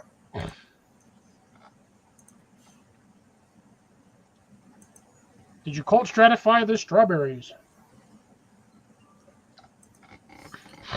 That one's for you, Jason. Yes. So this is the greenhouse. If Cliff don't mind, please. Oh, sorry, I didn't even see that down there. This is the greenhouse that I got. And it's not a true 10 by 20. It's just like 9 inches or 9 feet 8 inches by 19 feet 4 inches or something like that. And the hardware that shows on there, you're probably going to need 10 times that just to keep it from blowing away in the wind. With this here, No, all the shitty hardware that they give you, the 4 guy lines and the 4 shit stakes. yeah, actually it's doing pretty well. But I have 4 ratcheting tie down straps down with some T-post, just in case. Yeah, so the other side has a door on it, just the same size as this. Then you have 12 windows. So there you go. So that you got 3 questions answered right there in one shot. Yeah, so yeah, it does get hot. You do have to be on site to open and close it when you have the warm days and the cool nights. Like I said, I have videos go through all winter of what I did to help keep a portion of it warm enough, because I didn't have enough plants to begin with. When it started getting cold, I just transplanted some of my sweet peppers into there, and I closed off to 1/3 of it. And I heated only 1/3 of it this last winter. So this upcoming winter, I'm going to have to get a bigger heater. There's just no way around it. Oh, Bill, I could have told you about that if you asked me. Any sort of mulch or anything that you put on your ground will, within sufficient layers, will keep your ground moist. You're moist. I can't even English. I'm so tired right now. It will keep your ground moist 3 to 4 times longer than if you did not have it covered. Well, even Straw works great. You can use a bark mulch. If you're using bark mulch, I recommend at least a minimum of 3 inches. Yeah, and you can even use rock. In his location, yeah, he can probably do rock. In yours and mine, not so much, especially in my area. What rock? Well, after a while, we do have rock. The problem is, I have intense direct sunlight, so the rocks get hot, which sucks up all the moisture. Hence the reason why I like to use bark mulch. Yeah. No, like I said, after a while, the plants get large enough, they're going to cover the rock. Yeah, well, I mean, majority of our landscaping, if you look at a lot of the places down here, they call it xeriscaping, which is basically a lawn full of gravel that pretty much don't do shit because it gets too hot for anything. And you go out there and you can't play in your yard because your front yard or your yard is covered in gravel, which is stupid. But that's the way they want it down here because of our freaking some of the water restrictions. Now, if you use the correct plants in the correct locations, you can keep it cool. Oh, yeah, you can. The problem is it takes forever for them plants and stuff to grow because it's dry. And on top of that, you can also set up micro sprinklers in certain locations where just as the sun is setting, turn your micro sprinklers on. Okay, and water your plants for about an hour every night. You'll get really good growth. You keep everything nice and green. You're not using a whole lot of water. You're just keeping the first, 8 inches just enough moisture. You're keeping the rock clean. And every leaves that fall in the rocks, now you got a little microclimate for all of your, you're breaking down your plants with the mycelium and everything's breaking down like in a mulch. There you go. That's the word I was looking for earlier. Yeah. Yeah, so you're creating like a microclimate there for that, which is working pretty good. So Bill says he has no greenhouse, but he has rebar and 20-foot lengths of PVC. Just need the UV resistant thick. I wouldn't. If you have really harsh sun, Bill, I wouldn't recommend using the PVC because over time it will yellow and it will break. Do not use the electrical PVC either. That stuff will get brittle and it just shatters. And not only that, it'll bend because it'll heat up. Yeah. The white PVC will do the same thing, but you don't get black PVC. I mean, you can use like Schedule 40 PVC, the white stuff, but you're going to have to replace it after about 3 to maybe 5 years, which is going to suck. Honestly, if they're cheap in your area, just buy about 10 cattle panels By the and plant. just interlock them at the top, zip tie them together, and those are actually sturdy enough. They'll actually support themselves. Yeah. And if you're just throwing like a shade cloth like what he's got over here on top of it, it'll hold the weight. You can put a ridge beam in the center of it if you really want to, from end to end, and just run a ridge pole to keep it from potentially just going from dome to an M. Yeah. Well, what I could do is, you can also get the 3/4 inch EMT, and you can add a little bit of rigidity to it. Yeah, you can do that, but I mean that 3/4 EMT is going to be expensive. But for $161, you can't beat that. You can't, even if it's for one season, because then you can throw a shade cloth on it, or you can throw a plastic over it the following season. It's a great little starter greenhouse. I'm trying to do is this summer I'm going to lift mine up about 2 feet off the ground using lumber, and then I'm going to cable it down inside these tubes here. Every other one, I'm going to run a 3/16 cable through the tubing itself and anchor it down with some what do you call rebar? The turnbuckles. And the turnbuckles going to be inside the wall, so it's going to cinch it down and hold it down. I will probably remove, these bottom ones here, so I can get in and out. And I got enough EMT here where I can, I'll just get a tall piece of wood and fasten them up to here and actually create a threshold and actually put in a door. So my door is going to be 9 feet tall. And then once this is done, I'll just get some of the corrugated plastic or the fiberglass, whatever it is that they make it out of now. And I was just going to go ahead and just screw that down to the top of it. There you go. And down the sides. And I will just build walls here, and I will add the fans and other stuff for it. And, an inlet, and an exhaust. But it's the structure I was really after. This was just a bonus for right now. I was thinking about doing it with one of those Harbor Freight carports, and just doing that. And then we saw this for $160. This is cheaper than the carport. I mean, the Harbor Freight, in all honesty, the Harbor Freight carport is not that expensive for the size and what you get for it. It's the same size. I actually think that is on the fairly cheap side of products. But with the thick material that is made out of, all you need is a heater inside of that and a fan at the top, like just a small little, like something like this, a little 10-inch fan. Yeah. Run a cord, hang that from the top of the roof, and that'll give you more than enough to circulate that hot air down and around. Oh, yeah. And you can, even in that, you'll be able to, I mean, you're not going to get a lot of sunlight in there, so you will definitely need to hang some grow lights.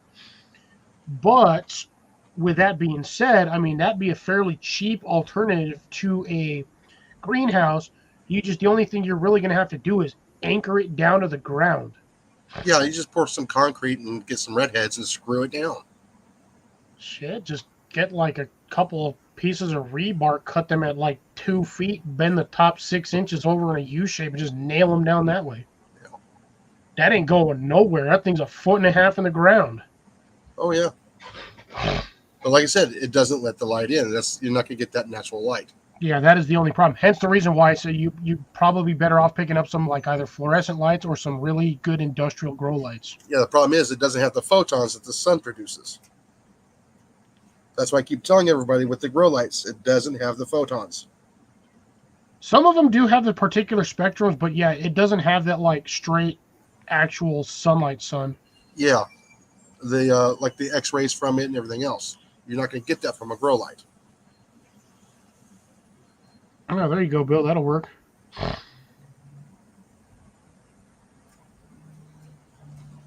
Yeah, so Molly and I, we have been talking about, here and there, should we get a second one this upcoming year, or do we wait for next year?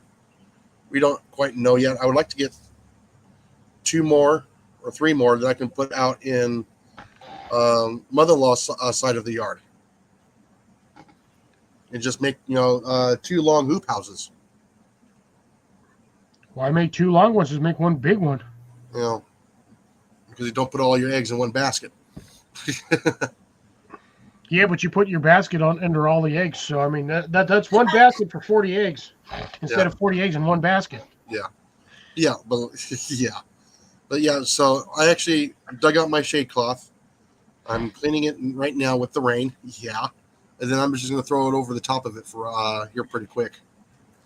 It's 80% shade cloth, but it's enough to stop a lot of the light. It's only like, I think, 5.5, almost 6 feet wide, but it's enough to keep it from overheating. Oh yeah.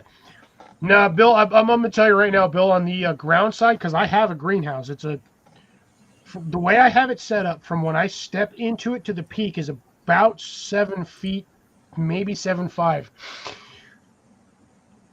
It stays about 10 degrees colder on the floor side than it does on the above side. And I have my thermostat, my reader, about the middle of the greenhouse. The bottom of that floor, because I don't have circulation. But the funny thing is that's where my heater's at. So the heater blows out hot air, obviously, blows out warm air down the bottom. But again, hot air rises, so it goes up. Yeah, Right. honestly, I'd rather spend the extra 100 and what is it, like $75 to get the longer one. Yeah, this one's only 12 by 7. For those people who don't have a large area, you can get away with something like this. But yeah, I definitely recommend running some sort of fan system to keep your heat circulated, so it's not all just going to the top. Yeah. And yep. Bill, if we are still acquaintances by then, I would love to see the work around on this one. I've been doing this on my side for about 4 years now, and I'm doing pretty decent. So this is from Vevor. So VEVOR. And just type in greenhouses. I have issues with using stuff like that down where I live there, Doug, because it's too damn windy here. Which is funny because I see tons of people with them around this area, but they're like in backyards that are protected by fences, trees, property lines, blah blah blah, sheds, and where I have my greenhouse, I struggle because all of the wind comes this way. It blows from south to north half the time. I have had to recover panels out of my greenhouse from the backyard, against the fence, in my neighbor's yard, because it blows the panels out. These straight idiot morons, when they design these greenhouses, they do not design the panels right. They have the ribs on those coroplast windows or plastics panels that go in there. It's coroplast. They have all of the ribs are vertical. They go like this. Those idiots need to start putting them in this way to give them more rigidity. Because what happens is when you have a panel that's 4.5 feet tall and all of the ribs are running vertical, when the wind hits, that thing does this and pops right out. If they were to do it the other way, have them this way against the framework of the panels, there's less flex. There's no flex. They don't have a chance to buckle and blow out because everything is short. So you don't have that, effect where your panel is just going to go from this dead straight to flexing like this and blowing out. That's why those panels come out. And the thing is, they don't have a cross brace anywhere in that to keep those panels from flexing. They have 4 corner bracers that go down one panel, not even halfway down. It doesn't even go from corner to corner. It's like halfway down. It's an awkward position, and that's mainly just to keep the structure when you're putting it together from leaning one way or the other too much. It doesn't give too much flex. And now yours are held in by springs, right? No, Okay. I have no springs on mine. The only thing keeping my panels in there are the channels and then the so-called gutter that actually slides all the way across. It's like a Okay. long little single-piece gutter-ish that goes all the way across, and that there's a channel under it that actually sits on top of the Coroplast panels that are in there to technically hold that in. So it does. Hey, Obstacle, how's it going? Good to see you. I apologize for missing you. I just seen that comment popping in. Oh, so the thing is, here's the funny thing. So I work not too far from a company that, surprisingly, the employees have actually come numerous times to eat lunch over in my workspace because they're like right up the street. I have free reign of taking any pellet that I want from that company. All I got to do is I just drive up, and sometimes they'll be there, sometimes they're not. They've already given me permission. They know my truck. They know me more or less. And have told me, it's like, hey, if you see pallets out here that you want at the end, if we're closed, take them. Said, okay. I almost picked up 6 pallets today, or yesterday, and I didn't. And they were true 2x4 pallets. Well, not true 2x4s, but they didn't have that forklift cut. Oh, yeah. I know what you're talking about. Yeah. So it was straight 2x4 all the way across, and then they just nailed the cross pieces onto it. But they get that place gets a lot of heavy equipment sometimes. So they'll get things like industrial printers, machines. Like a lot of the free wood that I have here that I've acquired over the last couple of months has been from stuff like that. Boxes that have, reinforced flooring that have, it's probably got a 1,000-pound machine strapped to it and then covered in the box. I have a pallet outside that is 4x4 post and 2x6 runners.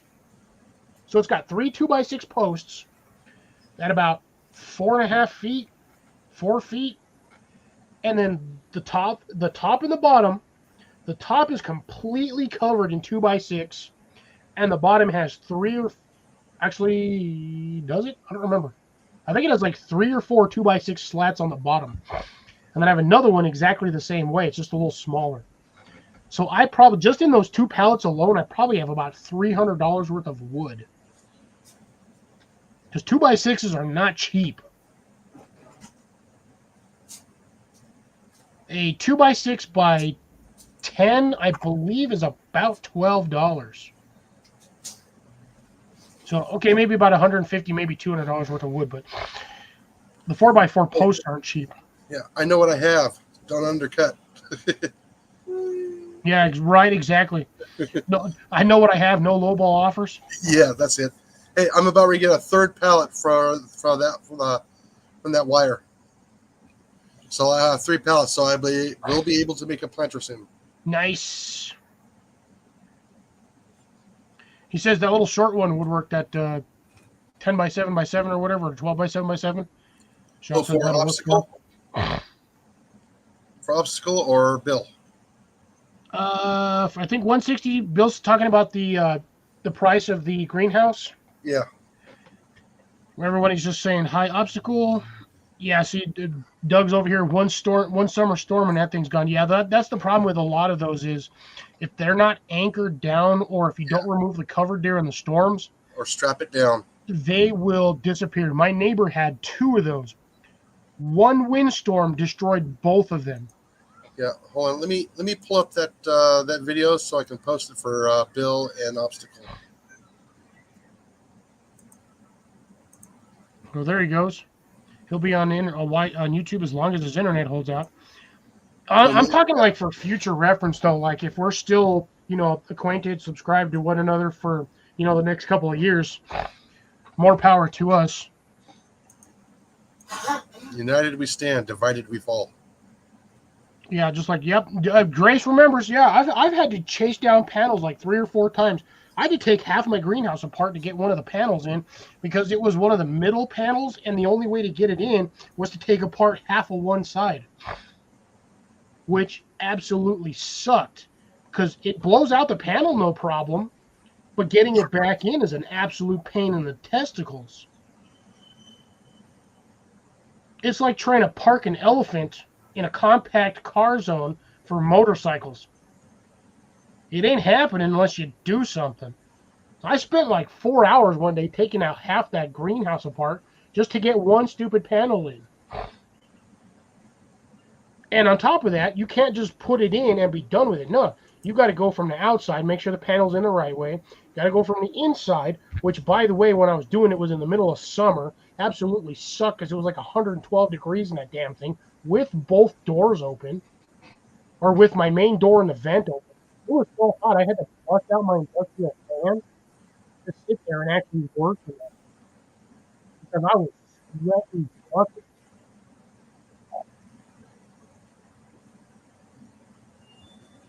Yeah, you know what? New jobs usually are, but as long as it pays the bills and as long as you're having fun, and I'm not talking about Bill and Chad either. As long as it buys you groceries, that's the best way to have it. Oh, I'm in shorts. That's why I can't find it. Oh, jeez. Brain fart. 200 shower points for the word rigidity. Where's October? Yeah, because like I said, when you have when your channel's like this, so this is the channel that I have basically like this. Okay, so it's vertical. It's essentially like a U channel. Well, actually, in my case, it's an H channel because of the way the design, and then you have the corner piece, which is triangular, but it has H channel on each corner. So it's really weird. I guess essentially you could say it's two Y's stuck together on an angle. So you've got your Y, you've got your other Y, and then they're on an angle like. Oh my goodness, I have a commercial for my video. I got a Vevor commercial for my Vevor greenhouse. Oh, nice. Yes. Too bad I'm not monetized. Right. No kidding. So yeah, so I really hate the design of these panels, and I would really love to get with these manufacturers and tell them how stupid they are designing this the way they are. Because, so this is your standard panel. This is the pot holder. We'll just go that. So your standard panel, ribs run vertical. Okay, from basically earth to sky. When that wind blows, that sucker does this, folds it, and pops it right out like it's nothing. I mean, you could literally go walk inside your middle of your greenhouse, barely put any pressure, just push it just very slowly, and that panel will just pop right out. If they did them this way, there'd be less chance of flex because your ends are sitting in the channels where they need to be.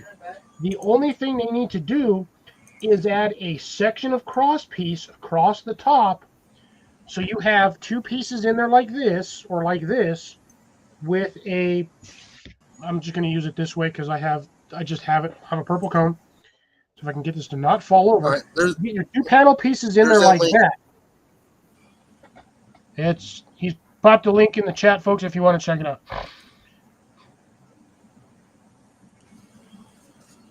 There you go. Well, you can either invest in a webcam or you can just take pictures of it and post it like either on Instagram or whatnot. Or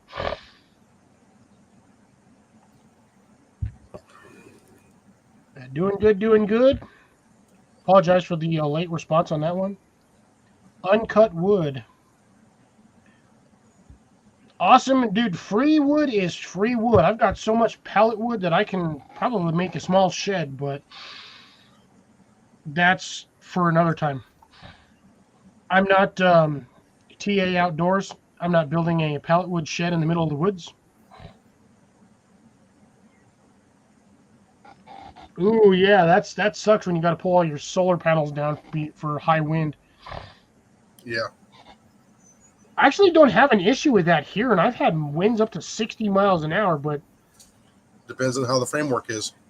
That's stuck to the ceiling, and you've seen my ceiling, Jason. Oh yeah. That is my ceiling. That is an 8x10 beam, or 8x12. I think it's an 8x10 or an 8x12. Okay, and then all of this stuff here, all of this is rough cut 2x6, which you can see the black lines in there, which originally when this house was built, all those pieces were butted against each other. That was also 30 plus years ago. Oh, really? Wow. I'm jealous. Bruh. I want some 55-gallon steel drums.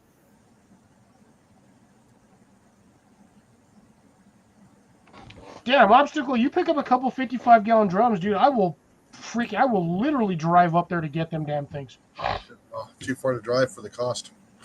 Not for me, it ain't. I get them for $25 here, but I'm not paying $25 for damn freaking steel pallet. I'm not driving to If I can get it Colorado. for free, shit, I'll spend the 8 hours driving up there. Yeah, you get to see people up there too. I don't. That's true.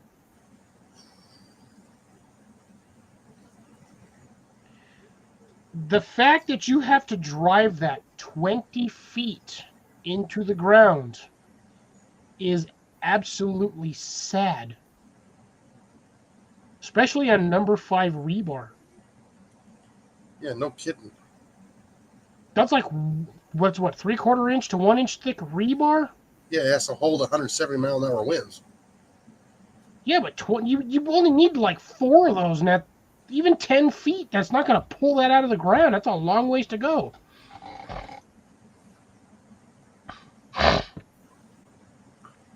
Yeah, see, I want those 55-gallon drums, those steel drums. I could use like 2 of them. Dude, those steel drums, I'm going to tell you right now, you just take a couple of pieces of angle iron, like 1 to 2 inch pieces of angle iron, and you kind of like make little rows, kind of like the inside of a washing machine, and you sort of alternate them every couple of inches. You turn that steel drum into a steel compost mixer. And you just make compost in that thing, in a steel drum. It works out great. Teaching my neighbor how to take care of garden, because might have to work over CA, Nevada. Ooh. California, Nevada, Texas, and Arizona. What part of Arizona? Right, because, or even Nevada. Nevada's like 6-hour drive for me. Yeah, like I said, I lived in the Valley of the Sun for 20 years. That'd be, let me know the status on that one, Jean-Marc. That would actually be worth getting together over, because that's not too far from where I live. Well, if you hit Nevada or Arizona, it's not too far. Texas and California, it might be a different story. Well, if it's West Texas. If it's West Texas, you might get Jason. No, I'm in East Texas. Even West Texas is still too far from me. That's still like a 10-hour drive. Well, no, because I can technically make it to Mexico in like 8 hours.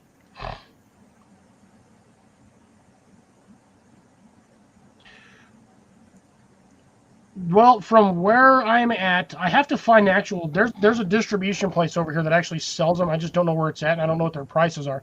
But to get the sheets from, say, Red Box Store or Blue Box Store, which I've never seen them at the Blue Box Store, and Nope. the only place I've seen them is the Red Box Store by my work, they're $100 a panel. They're 110 at work.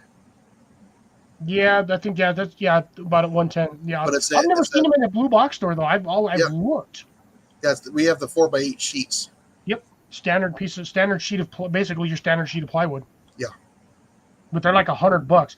I I was know. going to go plexiglass of the same thickness, but the damn plexiglass is like $160 a panel. And they're not Paying 4x8. $160 for a fucking piece of plastic. It's shatterproof. Now, mind you, yes, it would improve the durability of my structure, and the panels aren't going to blow out as easy. The sun would make it opaque in just 2 years? Oh, dude, my panels, I have to replace half of them already because they're already yellowing. Yeah. But I've also had that thing up there for, this is now season 4. It's 4th season. Had it 2 years in one spot, and I've now had it 2 years in this spot. Sorry, my eyes like freaking out on me. Welcome back, Deb. Jesus, my English, I can't even, my brain. Yeah, I know English is hard. She's crossing her I's and dotting her T's. Yeah, gibberish is far easier to speak. I don't care. Well, so what do they? Oh, so if the barrels aren't food grade, what do they have in them? What are they bringing them in? Is it oils? Is it mineral oils? Is it? I don't even know what the heck. Probably just mineral oils, as far as I know. Well, they could have anything in them.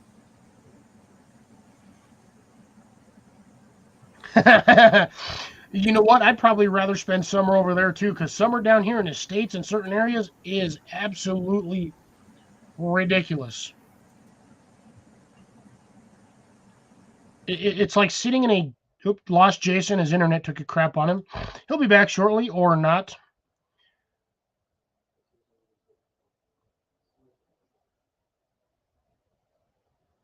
Yep.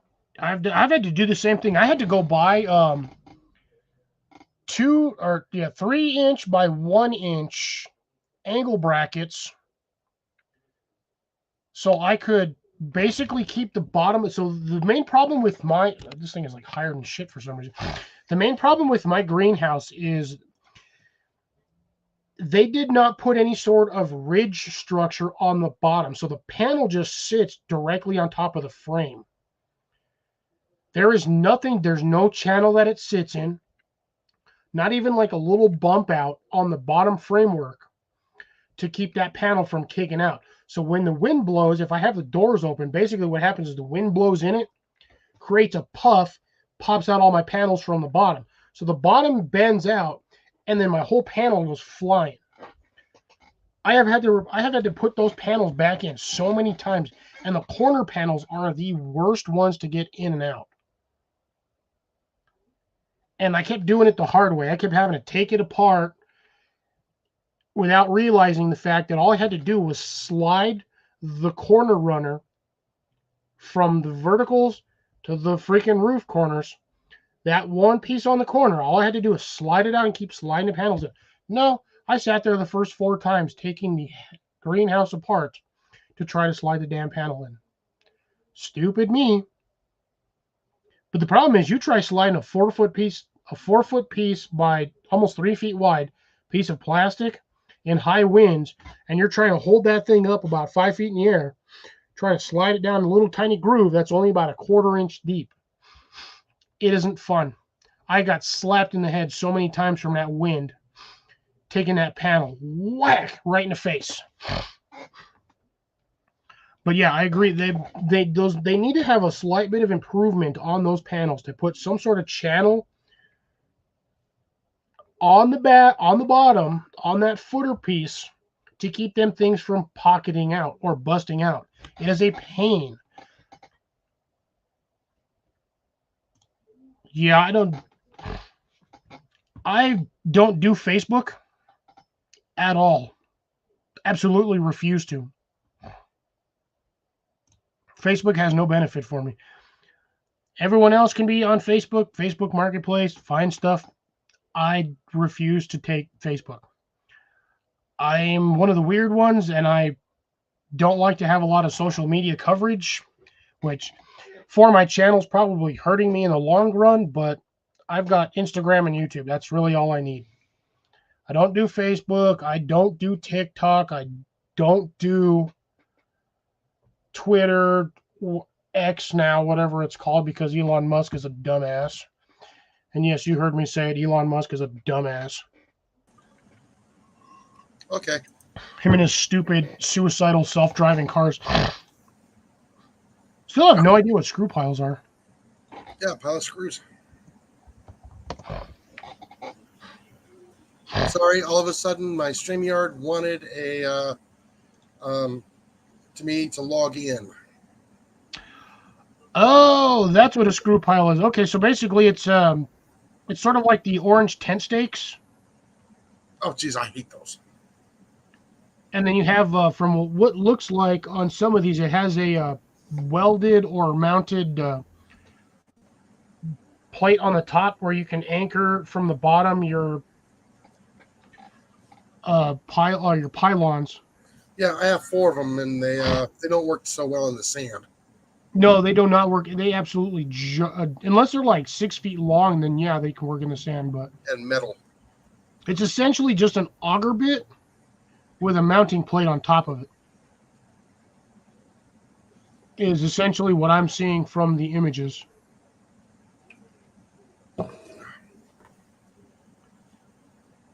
Yeah, so essentially an auger bit that's got like 1 or 2 pieces on there to help drill it into the ground, and then a mounting plate. Okay, so now I know what those are. I want a beer. You want a beer? And the obstacle says, "Need anything while I'm up?" I said, "A beer." I I got beer. I got beer there. Sand and dirt. Oops, wrong button. Send. Oh, so he does make the compost bins out of the blue ones. Okay, gotcha. The food grade ones. Yeah.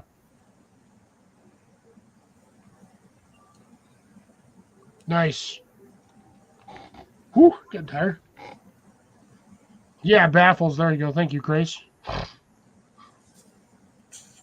I just call them clothes beaters because that's what they're doing. They're slapping your clothes.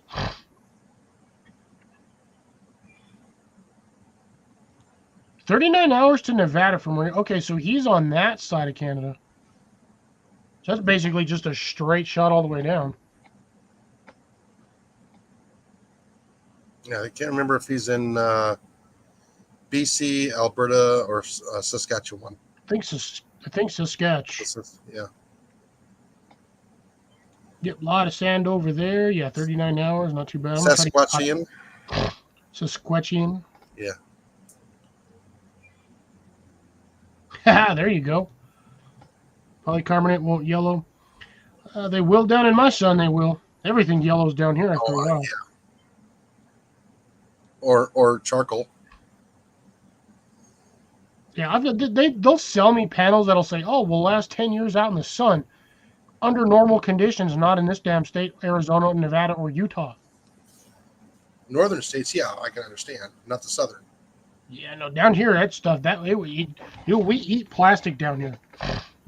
Like my state eats plastic. That would be fun, Bill, but that's going to be wicked expensive. Yeah, that's what happens when you come down to the south. You basically get toasted, even with the air conditioner on. Oh yeah. Mm-hmm.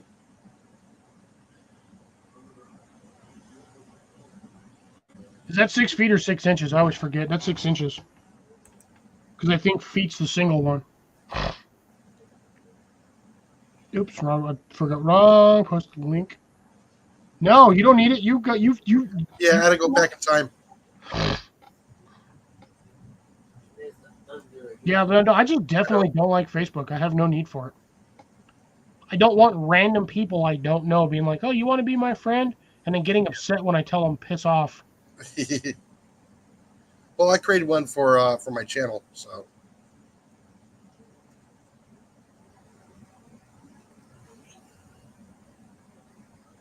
Oh yeah, exactly. There you go, Bill. You can only, dude. And I'm telling you, those Coroplast panels, they're lightweight. Yes, they're easy to hold on to, but when you get a sudden gust of wind on that stupid panel, it'll push you over. Oh yeah. It'll blow you right over. It doesn't matter if that panel's only weighs like 12 ounces. Shit'll blow you right over regardless. I've almost eaten it so many times trying to put them panels back in. Maybe I'm not. I'm not weird, Deb. Thank you very much. I'm strange. Man, I'm like way behind on these. 4x4 posts. Yeah, 4x4 posts screws on the ground.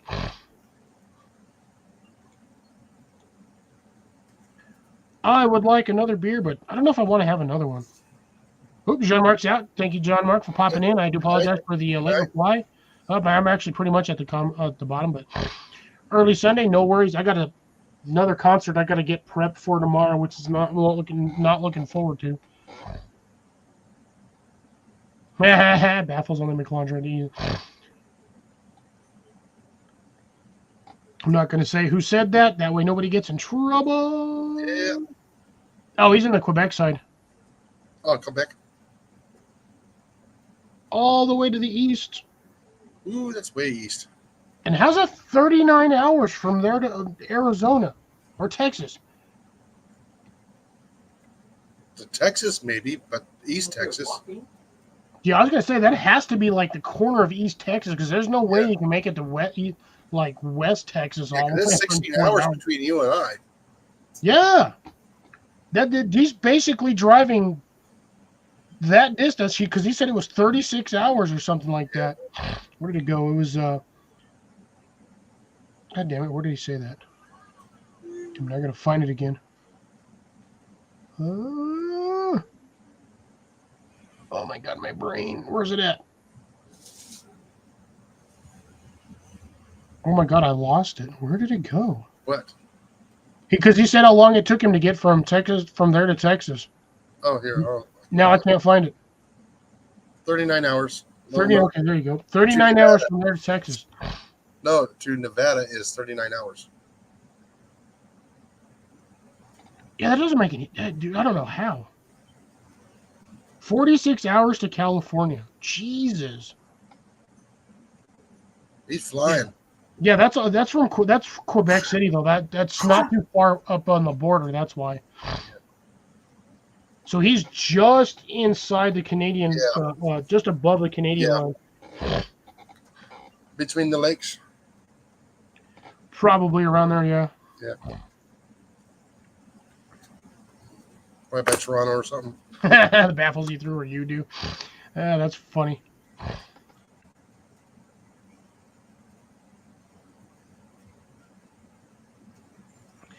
And well, you know what, dude? When you're holding a 4x8 sheet that weighs about 20 pounds, and essentially you're on the roof trying not to fall off, holding onto that thing when the wind blows. That sounds like a fun time to me. You'd scream like a 5-year-old getting stung by a wasp, too. No, as kids, we used to take the accordion sheets of plywood, hold it up in the wind, and try and get some air. That's at 8 years old, by the way. My dad just broke a glass. No. Oh, we didn't hear it. You didn't, I did. Hence the reason the clapping. So 46 hours, look it up on Google Maps. John, I believe you.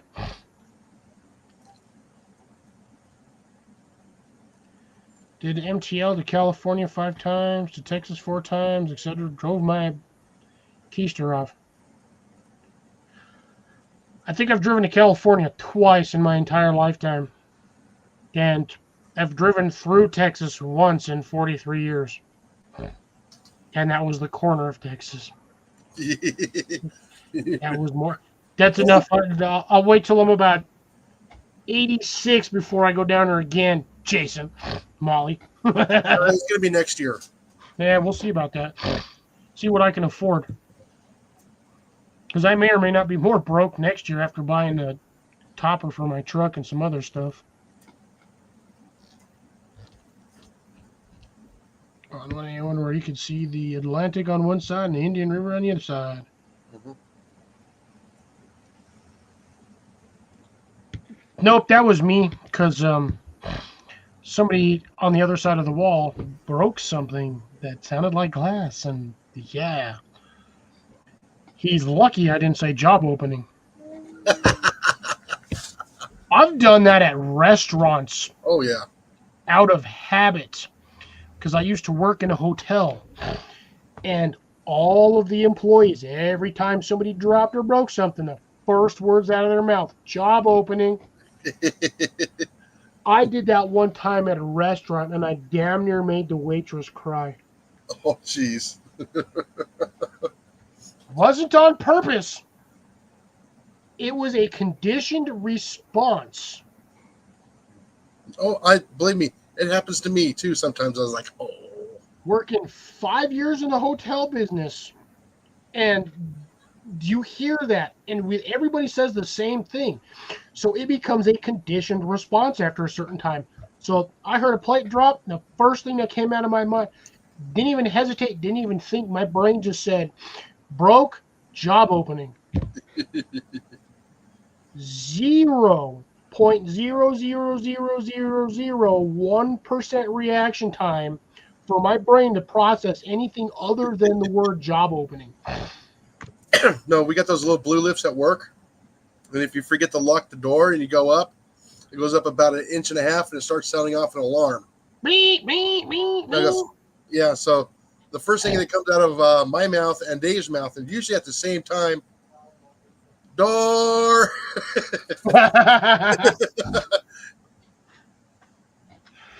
Oh, that's funny. Oh, no, we got Cat saying it now too. And sometimes You we'll can hear. take a 15-hour power nap. Yeah. I'm assuming you meant 15-minute power naps. Oh no, we heard one of the ladies go, "Shut up."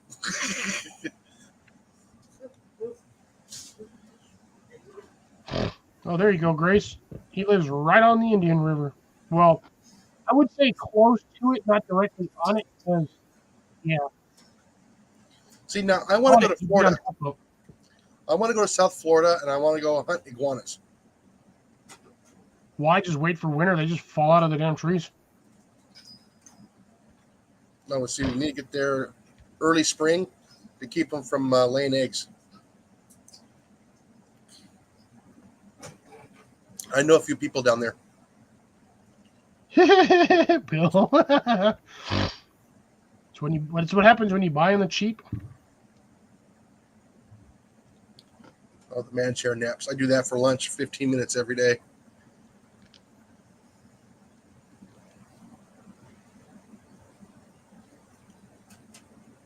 Ooh, man, Deb, that is ooh, and I thought I was bad.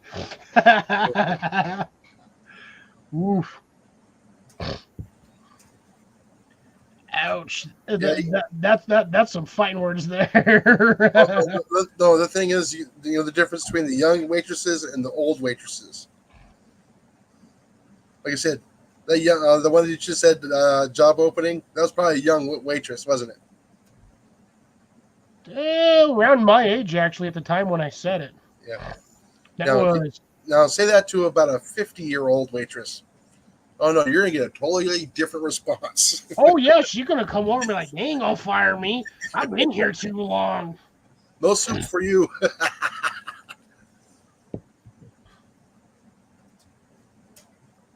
Old man chair naps. Bill, you ain't that damn old. Mind you, you got a lot of work to do at the homestead, but hey, you know what? I'm older than he is. You don't do it, and who else will? Oh, by the way, don't plant potatoes without Sharon's advice. Is it Sharon or Shannon? I think it's Sharon. I'm 100% positive it's Sharon. It starts with an S. Starts with an S. It starts with a shh.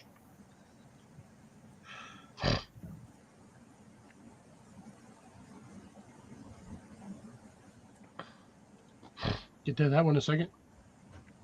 Sharon. Extra credit for not hitting the foot. Nice. Woo! Okay, so I was right. Here's Sharon. Remember that now. There it is. Did you hear Bill that? Lanchard. Bill Lanchard. Bill Lanchard. How close was that one? But she ain't sharing you with us. Just kidding. Just kidding. Don't take anything I say too seriously. Half the time I'm just clowning around.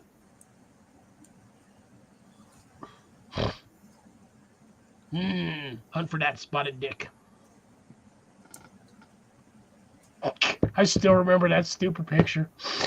Remember that one, Jason? Which one? The spotted dick one? Oh yeah. The first thing both of us saw when we saw that. Oh my God. Oh yeah. King Ralph. Yeah. Man, that was laugh and a half on that one. I don't sleep. I don't know where you guys get all these naps from, man. I try to take a nap and I can't. Well, My brain just won't let me. Yeah, you're not 50 yet. I'm only 7 years away. Well, actually, at the rate we're going, I'm about 6.5 years away because, 2 months is going to fly by quick. Oh, yeah. Not like I said, I'll be 52 this year. I hit 43, but I mean, it'll be 44 next year. Big old double H. Upside down double H. And I'm still, dude, the funny thing is, even at my age, I am still running circles around these damn teenagers. Mm-hmm. Yeah, that's the sad part. It's like, they grew up on tablets, cell phones, and freaking, I mean, I had AOL when I grew up, the shit. Still had internet, but at the same time, I spent most of my day outside. Grace is 63 next week. Yeah. Woo! Happy early birthday, Grace. Yep. Yeah, she qualified for monthly government assistance last year. Nice.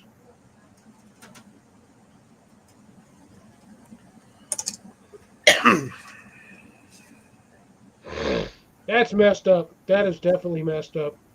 How are you going to do that to somebody? Just leave the shitter full.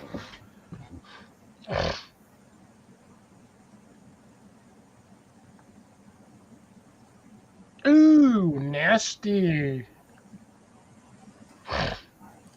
Yeah, there's some new show. That was nasty. Yeah, you're supposed to deliver those things clear and clean.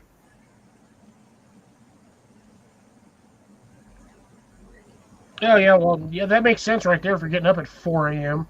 Yeah. Half the time, that's when I go to sleep. Well, yeah, I mean, we're in the same time zone, so yeah, half the time, that's when I go to sleep in the morning. And then I got to get up at 8:30 to go to work. Sucks. Yeah, I got 9 a.m. tomorrow morning. Ooh, nice. You got a late day. Yeah, no, the late day's on Monday. They got me going in at noon. Ooh, that's extra late day. Yeah, I won't get off until like 8 o'clock. It's like, really? Is that because of the hours, or did they just need the shift personnel for shift? For the shift. The personnel is just like, come on, guys. And then after that, I'm all back to 8 to 5. After that, I was like, come on, guys, put me back at 7. I actually enjoyed the 7 a.m. Yeah, but that means you have to go to bed earlier, which you can't stay on here as long. Yeah, but I get off at 4 o'clock. It's about what time I get off of work, but I get to work at like 10 o'clock in the morning sometimes. Traffic sucks during the construction. Oh, Jason finally loaded all properly. Yep. I just noticed. Yep. Yeah, it was asking me to Deb, that's hilarious. sign in.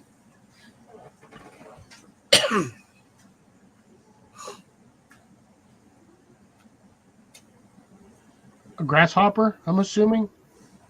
I have an RV. I mean, we have an RV on the property. I just never use it, or like very rarely set foot in it. Because it belongs to your parents. Yeah, and truth be told, is when they kick the bucket, I'm probably just gonna sell the damn thing because I have no use for it.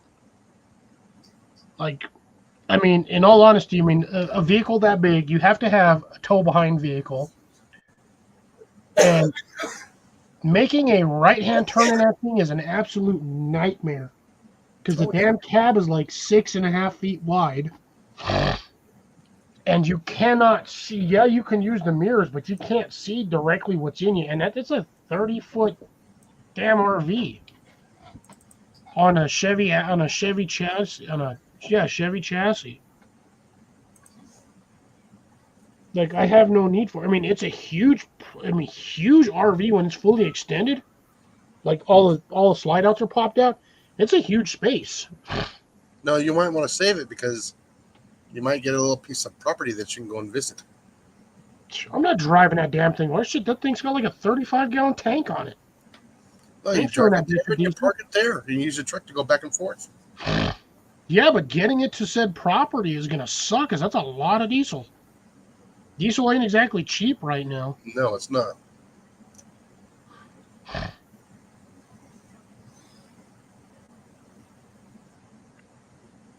Ooh, that sucks.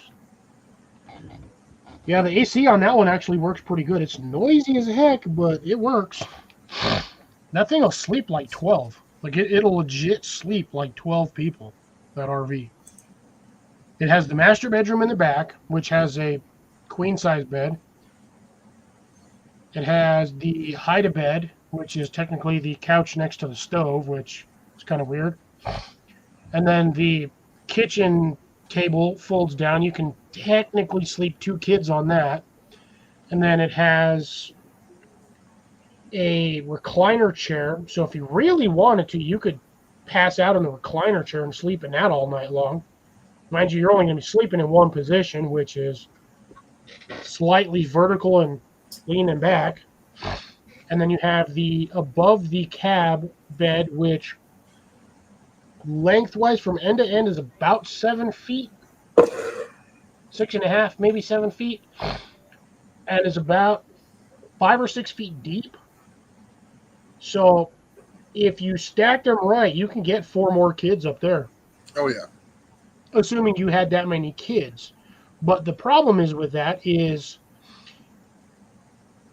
it drops straight down right into the cab. So if you don't have like it's like you have like the divider that goes from like floor to like the inside of the cab, and then above that is like just a little bit. It's like kind of even with it, slightly, but you have to have like a step ladder in order to get into it because that's like almost 6 foot up. Good night, Obstacle.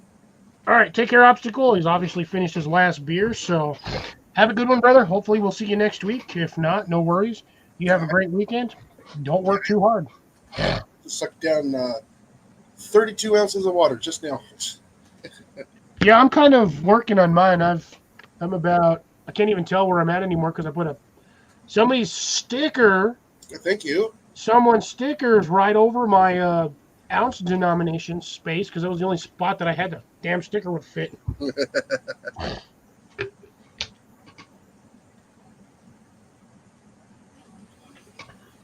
Yeah, I've been slowly working on that. It's been one of those. Oh, wait, how did I miss that comment? I had dry, itchy cloth seats. Oh, and what's really funny is I actually have a wool blanket. Yep. Up there somewhere. I have one in my car, too. Which one did I put in my car? I think I have my queen-size military blanket in the car. I think that's the one I took with me to the camping trip. Yeah. I didn't want to take my expensive one. My expensive one's sitting on the other side of my blanket. Because, I didn't need to take 2 wool blankets, and I figured 1 wool blanket would be more than enough for the application to which we had. Oh, yeah. And to be dead honest, I didn't actually need it, although that second night, fucked ass, that shit was cold. Yeah, it was cold. Everybody, I swear to God, the next morning, everyone was like, God dang, it got cold last night. I was like, I think that shit dropped down to like 35 degrees. Oh, yeah. No, when Molly and I went camping over here at the lake, we estimated it got down to 33 degrees that night we were there. And then that following day, they lifted the burn ban. Oh, gee, I wonder why. Yeah. Yeah. Yeah. I mean, we could have had a morning fire and we didn't know. They were removing the signs around about 10 a.m. he drives by, he looks at me, I go, really? He just laughed. So did Y'all I. couldn't have told me this like 3 hours ago? Yeah, I know. When the sun came up, it would have been nice. Ooh, nice. Deb's got a good weekend camping trip coming up. Yeah. Awesome sauce. You know, Deb, I've been meaning to ask, did you ever get the van fixed or did you get another vehicle? She got another vehicle, another van. Like, it's red. I don't remember. I don't know if I'm that far behind on the times or if I'm just not, like, remembering things. No, you missed it, I guess. Might have been on one of them. No, couldn't have been on his channel because she doesn't frequent that channel. Yeah. Due to reasons. Most of it got fixed. That's good. I still don't have my YouTube chat. It's like shit over here.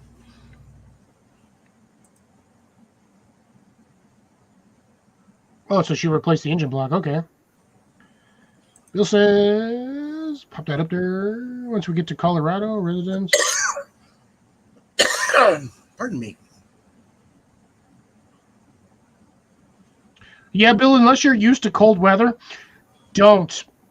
Unless it's in the middle of summer, do not ever step outside of any sort of vehicle, RV, or whatnot in shorts in the top of the mountains. You will freeze your butt off. Thinking, oh, it's nice and comfortable down here at the base of the mountain where it'll be like 65 degrees. Perfect shorts weather, t-shirt. Yeah, you go up that extra 1,500, 2,000 feet, step outside, and you instantly become a female because all your shit gets really cold and runs back inside. Yeah. Do not underestimate the Colorado mountain range. It will kick you in the pants without any warning.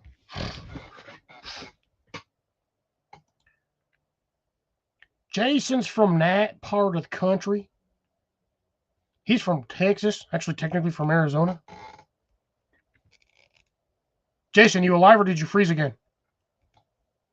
Okay. So Okay. I talked to you and I'm muted.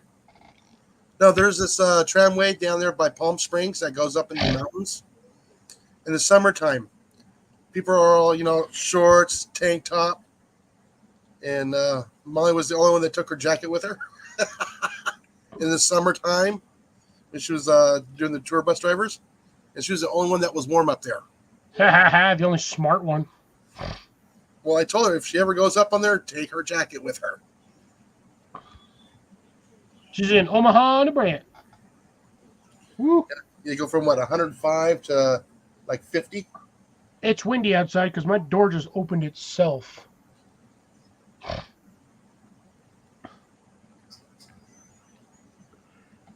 Oh yeah. There's certain places where if you are not prepared for a dramatic shift in weather, don't go to that state. I'm telling you right now, just don't go. You will have the shock of your life because, like you said right here, where did it go? 70, almost 70 degrees in the summer, and then you get up to the top of the mountain, it's just about 40 degrees. Yeah. Yeah. That's a 50-degree temperature drop. Almost 50 degrees. Well, that's like going from Phoenix up to White River. Yeah, it's a 50-degree difference. Sometimes a little bit more. I went when I was younger. I used to play soccer. I played soccer for a week, and it was like 80 degrees when we left the house. Yeah. We got to the soccer field, 75. Not too bad. 45 minutes into the damn soccer game, it started snowing out of nowhere. By the time the soccer game was over, there was 3 inches of snow on the ground. It's cold. Yeah, and it dropped to, I think it was 28 degrees. Woohoo, there's a little nippy. None of us had clothes for that. None of us. I'm glad I'm glad when I moved to Denver, I got used to cold weather. Otherwise, I'd have been sitting out there freezing my nards off.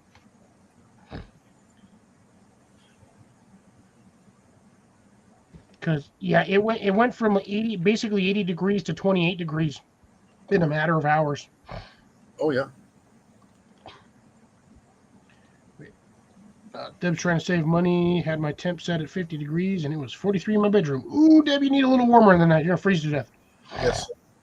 Well, before we went live, it's been chilly here today. Yeah, because it's been cloudy and the front's coming through. And I was smart enough to turn the heater on in our bedroom before I started the live stream.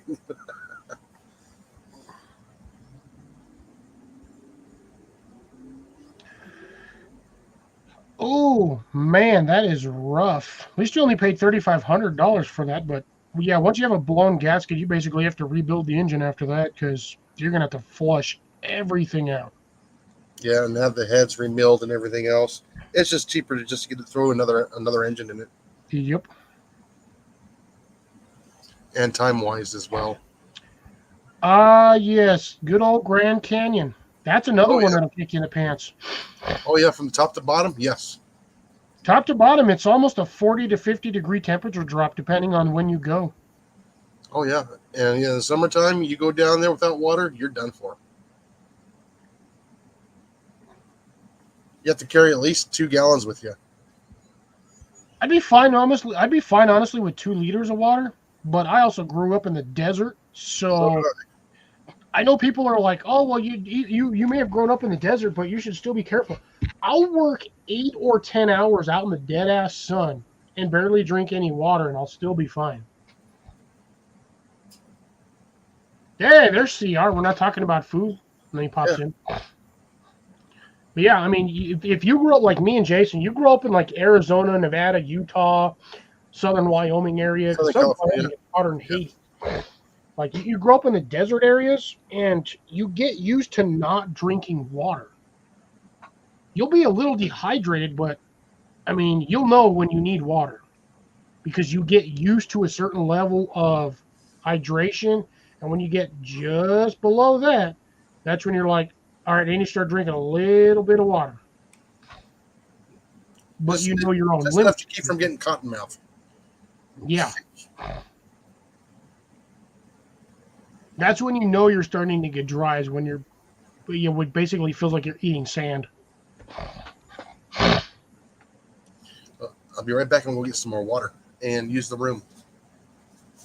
Step on you, dog. Oh, there you go. Well, at least you got your 3,500 back. That's not too bad. What's he going for?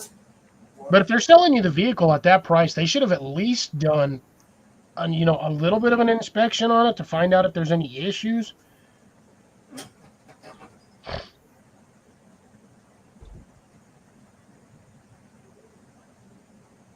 Jesus. Yeah, it's like, dude, I was outside earlier today and it was fine. Now it's windier than heck out there. I probably got like 20-mile-an-hour winds out there right now. It's like stupid windy.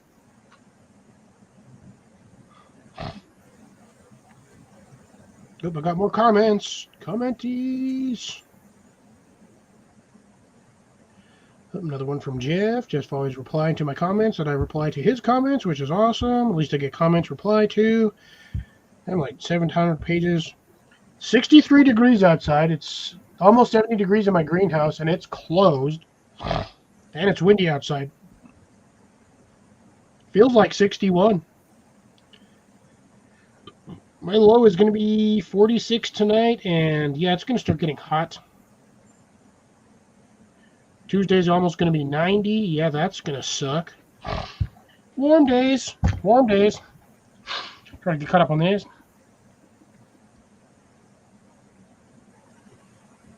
And well, at least he duplicated the problem and was willing to reverse the sale on that one. But that was probably due to their own negligence because they didn't check the vehicle before they sold it.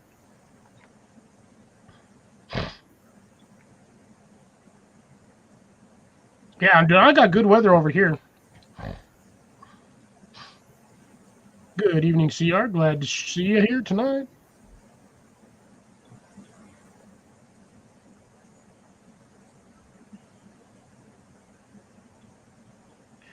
Well, yeah, that's like the worst climate change right there. You're going from a tropical location to someplace that's like freezing cold in the damn wintertime.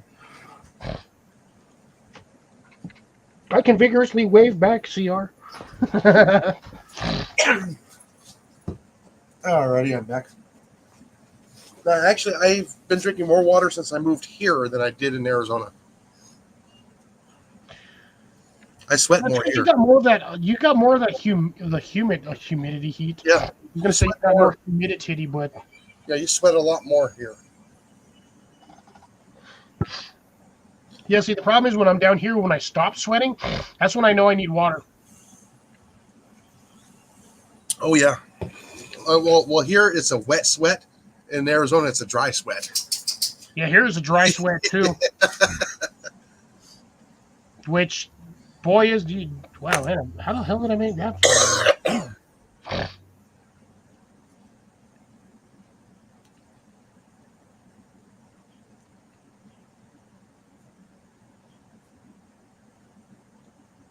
Oh, Colorado has inspections. They should have certain standards unless you bought that off of like a privately owned car, like used car lot, in which case they are technically by state law not required to do like the sort standard 5-point inspection. So Yeah, they're getting rid of those as of this year. the mom and pop store, the mom and pop yard lot sales. I'm talking about the inspections. Oh, yeah, that's probably not a good thing. That really needs. Nice. CR got more seeds started. I did see the video on your other seed start. Yeah, like I said, it's basically a $7 here, and they're complaining about that. Crybabies. Yeah. So you guys can be paying sales tax. Oh, you never actually fill a rust hole. You just cut out the rust hole and you fill it with a new plate. Just weld a plate on there. Let's see how we doing here weather-wise. We are doing good. Yeah, Bill. You got plenty of time. You got cooler and you got a cooler climate than I do. So for you, sowing fully isn't that bad. I mean, it might take a little longer to grow your stuff, but I mean, you're not going to go from like 40 degrees to 80 degrees in a week like we did over here. Yeah.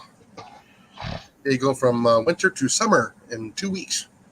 Yeah, that sucked. There was no spring for us. It went from 50 to 60 degrees all the way to 80 in like 2 weeks, and that was it. That's done. Yeah, it was already hitting, 90 in Phoenix area? Yep.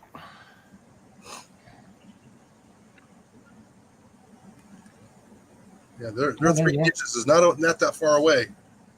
Say what? For Phoenix area, not too far away for the 3 digits. Oh, yeah, no. But it's a dry heat for now until about August. That is correct, Doug. When you stop sweating, that is when you are dehydrated. That is the biggest sign of dehydration. Oh, salute. Bill, can't typo. Well, when I was rewiring the house, as soon as I got that headache, I'm done. As soon as it started, button it up. You know what? I'm so used to it. When I'm working out there, I don't. I did 2 days, like 2 weeks ago. I was out there for 10 hours each day. So basically, in 2 days, I spent 20 hours out in the sun. Never had an issue. Didn't get a headache. Wasn't dehydrated. No, when I was rewiring the house, I had no AC. I really had no real AC.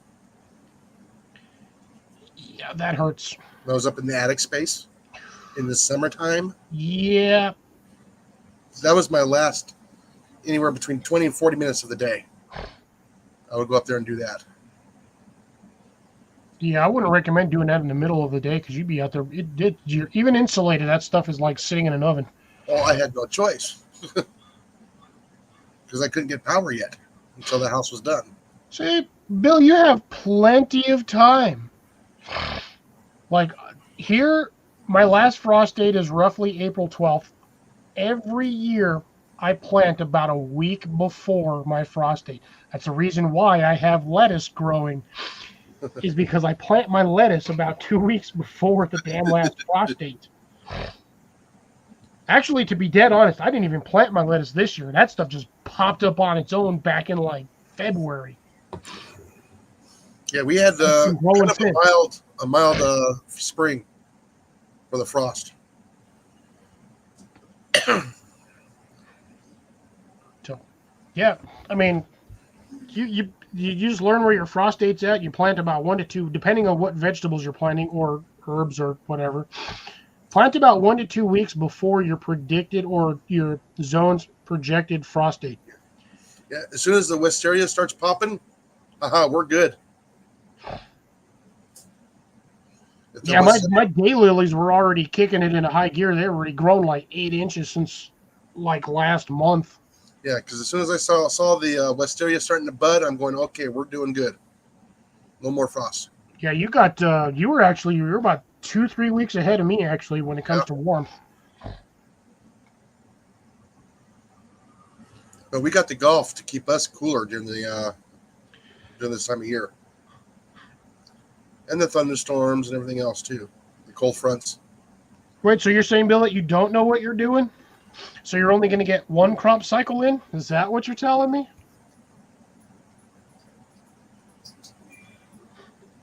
I got cottonmouth, but it's only because of the dang alcohol. Yeah. If it ain't air conditioned, it ain't going right. I got the air Colin conditioner was working. here, but he was at a Renaissance wedding today.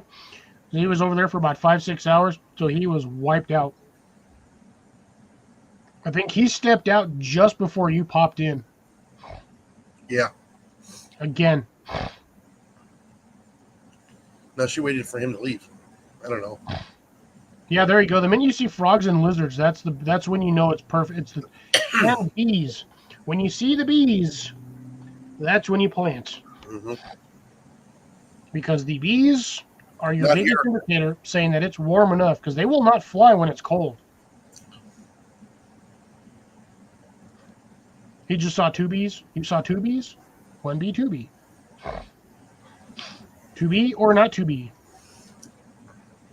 Oh, I've been seeing bees everywhere on my apple trees and my cherry tree. Oh my God, they're going nuts over there. Yeah, unfortunately, they came and picked up all the beehives across the street. No. They were on their way back up to Montana. That sucks. I know. Well, I didn't want those bees anyways. I want wild bees. But I thought those were the bees you were looking forward to getting. Well, any bees would be fine, but at least I want to get some wild bees in here so they actually know how to take care of themselves with the Borrelia mite, because we have a really bad Borrelia mite problem here. Oh, there you go, Grace. You got an early week start on that one. Or 2 weeks early, actually. I've got the same problem. I try to do as much as I can, but I have so much work just by myself and other construction projects and standard work. I wish there was like 28 hours in a day, because then I'd be able to get a little bit more work done. Yeah. Hey, most of you all in here, old timers. Oh God, that actually hurt. 2 crop cycles. There you go. Well, it depends on what you're planting, but again, carrots, you can usually only get about 2 crop cycles roughly, because they take freaking forever to grow. Carrots are almost as bad as potatoes. They take freaking eons. Radishes, most varieties of radishes, 30 days.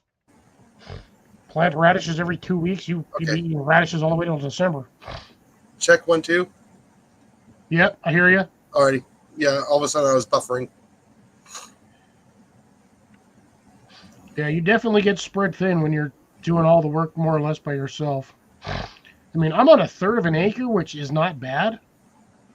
It's just everything is spread out so far that I have to work on one side and then I have to work on the other side. I spend majority of my time constantly walking from one end of the yard to the other trying to do stuff.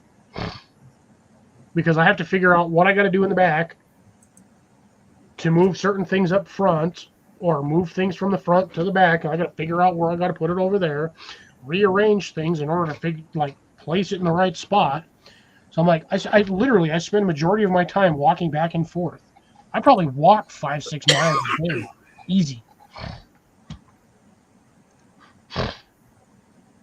Ooh, I would have kept the seed pods.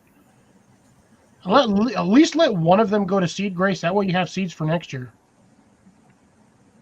Pass me some snow, dang it. I want snow. Give me some snow, CR.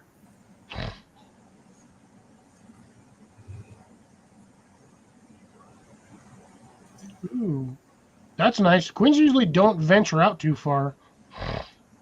It's from a split. Possibly. It's just a swarm. Yeah, because usually even that, the queen will... Well, I guess they might take 1 or 2 drones with them, and that's about it. Yeah, see, when the hive splits, the new queen stays and the old queen leaves. That's why they usually take out all the the queen cells to keep them from leaving.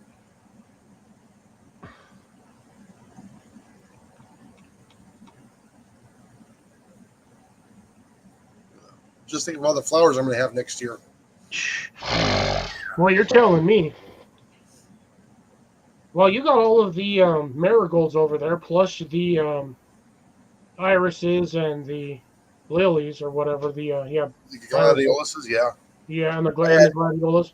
I had every gladiolus survive. That's good. It sucks that black iris kicked the bucket. No, the purple one kicked the bucket. Or the purple one. I got the black one, so. Well, that's good. I would think the black one would be the more rare one. It is. The purple one's the most common one. That was the original color is purple. So there you go. As long as the black one survives and you can get a second node off of it or a once it grows out new rhizomes. Yeah, rhizomes. Once you get that second rhizome, you're good to go. Actually, I would just leave it in the pot for a couple of years. Oh, when it's time to separate, that's when I'm going to do it. It'll probably be 2 years. Yeah, because I went from last year. At the beginning of last year, I had to plant one of my cannas because I accidentally killed the rest of the 12 rhizomes that I had saved. Because I was going to give a bunch to my neighbor and try to get some more grown in my area. Planted one. By the end of summer, I had 9. Oh, yeah. And this year it broke my pot, and I planted it again. And I should have taken a picture of the outside of the framework of that pot, like the dirt. Oh, that thing had all of them roots were going straight down, like all the way around, and then I had a couple that were kind of spiraling. But at the same time, it's like I want to keep it in a small pot so I can move it. But now I have it in a 16-inch by 14-inch deep whiskey barrel planter, and by next year that whole planter is going to be full of them.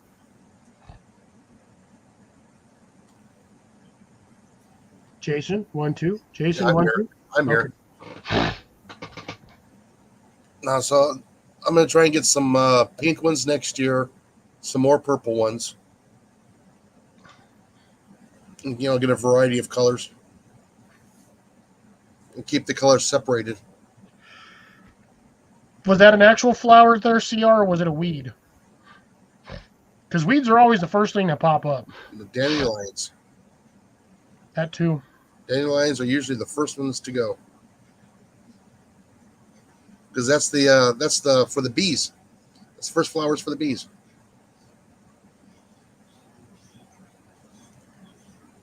You better be wearing a respirator when you pop that thing open too, Bill. You might kill yourself. And that's actually assuming that thing does not blow the lid off first.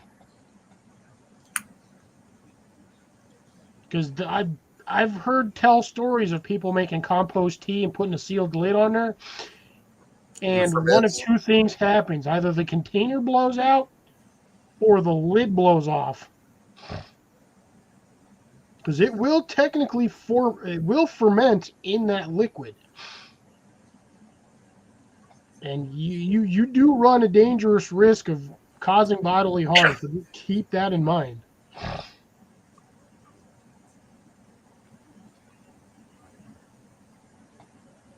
That's why you do it outside. Do it outside, Bill. Do it outside. Outside. Surprisingly, CR, we are actually not talking about food, although technically gardening is talking about food. Yeah. But not in your standard respect of talking about food like we normally do. Man, I can't believe it's already, 12 o'clock for Jason? No, 11 o'clock. Yeah. Bill's sitting at midnight, which I'm shocked. I still got time to have I think Bill's 11 o'clock too. That cup only had coffee in it. Only had coffee? Yeah, it only had coffee in it. Guess what? I'm going to have one.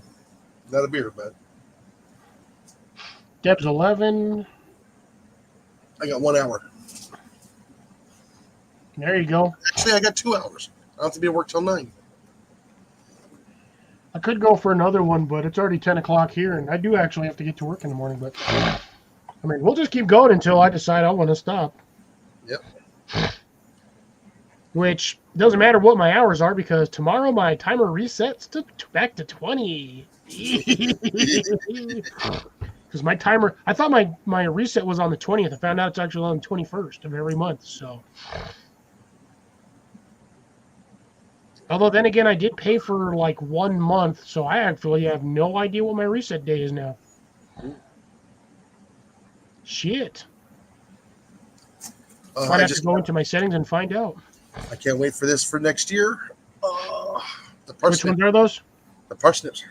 Oh, the parsnips. It's basically essentially a radish and a carrot. But the cool thing is we're going to mix this. We're going to julienne these, and we're going to mix it with the daikon radish, some ginger, and some bok choy, and make some kimchi. Ooh, that might actually be good. Oh, I know. That's going to be real strong kimchi. So, okay, yeah, so everybody's basically an hour ahead of me currently, except for CR, who I believe is 2 hours ahead. Or actually, no, I think he's in the same time zone. Time zone, yeah. I keep forgetting he's in the same time zone as me, which is weird. Well, he is straight up from you.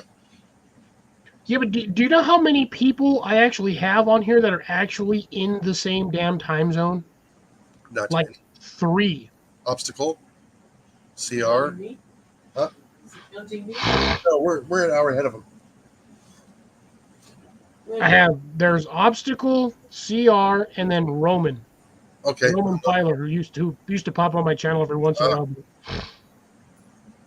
I don't have a lot of Central or Mountain Time followers, which is really weird. Yeah, daikon radishes are good for like salads, soups, pickling. Blake is 2 hours. Blake, you're still alive? I figured you'd had enough beers or wine to have passed out already. Or pass out on the lounge chair out in the front porch. He's done it a few times.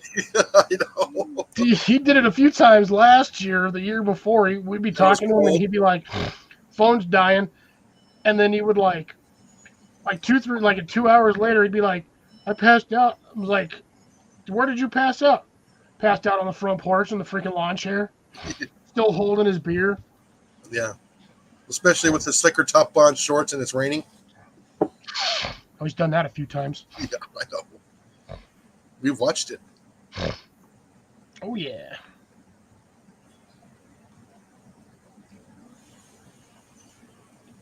No, the daughter makes some pretty good kimchi. Wait. What's gonna change there, CR? Talking about food? Oh wait, I didn't even miss this. Bill's talking about parsnips. Yeah. Daikons do taste weird. It's an odd flavored radish, It is, but it's still a radish. but it's got that It's got a different bite. We'll say that. yeah, it's like a hot spice. Not like a hot pepper, but like a spicy, like a garlic. Yeah, that's why most people use it as like a garnish. They'll put like 1 or 2 slices on, say, like a soup. Yeah. To bleed some of that flavor into the soup, and then for the most part, you usually don't eat the radish itself unless you really want to. Yeah.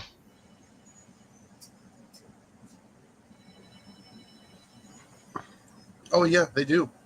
That's why we're talking about doing a mixture between the two of them. We haven't decided if we're going to do onions in it or not. We might try 1 jar with onions. Blake ain't drank in a while. What happened, Blake? Funding. No, I thought he finally found work. So I thought he was working. I might be wrong. Yeah, fermented pickles or pickle slices. Yeah, you can do that. You can do that with a lot of things. Oh yeah. My favorite's the Armenian cucumbers. Especially when you do a sweet pickle brine. I swear to God, he posted that twice. Am I losing my mind, or did he post that twice? Yeah, he's like he says he's in the future. So Well, Blake is in the future, but I swear to God, I saw CR post that again. Maybe I'm losing my mind. Either that, or I'm just reading things twice because I'm weird. Still got 8 people in here, which is awesome. Okay. I don't know what I got up to. I think I got up to 11. ooh, the AC is cold. Turn it off. No, because it's keeping everything dry. I had to kick mine on when I was making my food. I turned that sucker on and dropped the temp in here like 4 degrees, but it's already back up to 72 in here, so I'm going to be dying if I don't turn that thing on in the next like hour or so. Oh, yeah. Oh, you meant to do that? Okay. Well, no, I just thought it looked like you'd posted it twice, but my brain is just, I'm toast right now. Yeah. It's 55 and raining right now. She puts them in a jar with cauliflower and mini carrots. There's no such thing as a mini carrot. It's just a normal carrot shaved down to look like a mini carrot. Yeah. Yeah, we hit 74 today. I think we hit 76 is what my thing said. I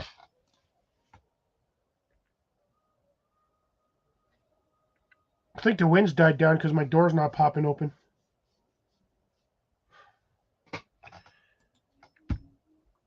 So far, good chat tonight, folks. Fairly stayed fairly on topic. Yeah, pretty soon you'll be having the swamp cooler on. Oh, my dad already turned that thing on. I had to close the damn vent because I walked in one day and I was like, why does it smell like a wet dog in here? And I noticed my magnetic floor cover was off. I said, I put that sucker right the hell back on. He tells me, he was like, I turned the swamp cooler on. I was like, yeah, I know. I smell my room smells like a wet dog. I put the cover right back on the damn vent. Yeah, well, the first day or so, it smells like that. It kind of goes away once it starts to cycle the water through. There you go. That's not too bad. That's true, I suppose. Yeah, I agree with you. But, I mean, it's still, like, it'll do like 3-4 days like that with the swamp cooler. Yeah. And I do not want to deal with that smell while I'm trying to sleep. Yeah. That means somebody didn't clean the pads first. Oh, my dad replaces those every season. Oh, does he?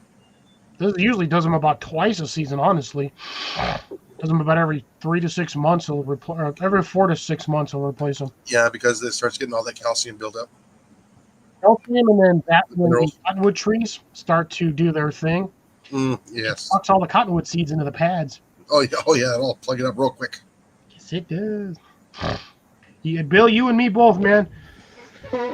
I've got major changes coming up soon. One of them's a work in progress that we're kind of a third of the way into. There's still a lot more work to be done, but can only do so much work at a time. I only get like 2 to 3 hours of work, additional work time after I get off of work.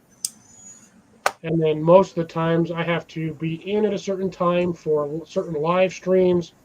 So I lose out 1.5 to 2 hours worth of work there. So if I was doing either YouTube full time or gardening full time, I'd have no problems. But between gardening, my blue collar job, and YouTube, I'm a sheet of paper. I am a sheet of paper. Very thin. I do 40 hours a week, and then plus, I take care of everything here, the garden, YouTube. Yep. It's a handful. It gets tiring after. Like, there are some days where I'll stop. Like this week, I think I only did about 14, maybe max 14 hours of yard work on my days off, because by this week it felt like I was already burned out.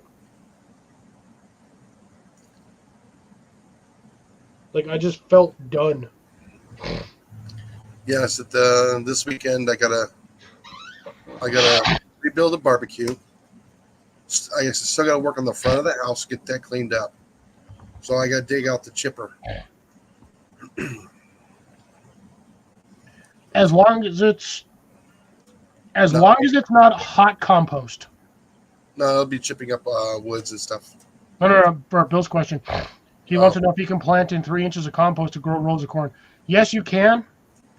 But again, make sure it's not hot compost. If it's cold compost, you should be fine. Yeah. That stuff that's still cooking. Yeah, if you're putting that stuff in shit that's like 70 degrees, 80 degrees, don't do it. You'll kill your corn. But here's the thing. As of this year, I've learned a way, way better method to grow corn. Do not stick dry ass kernels straight into the ground. Don't do it.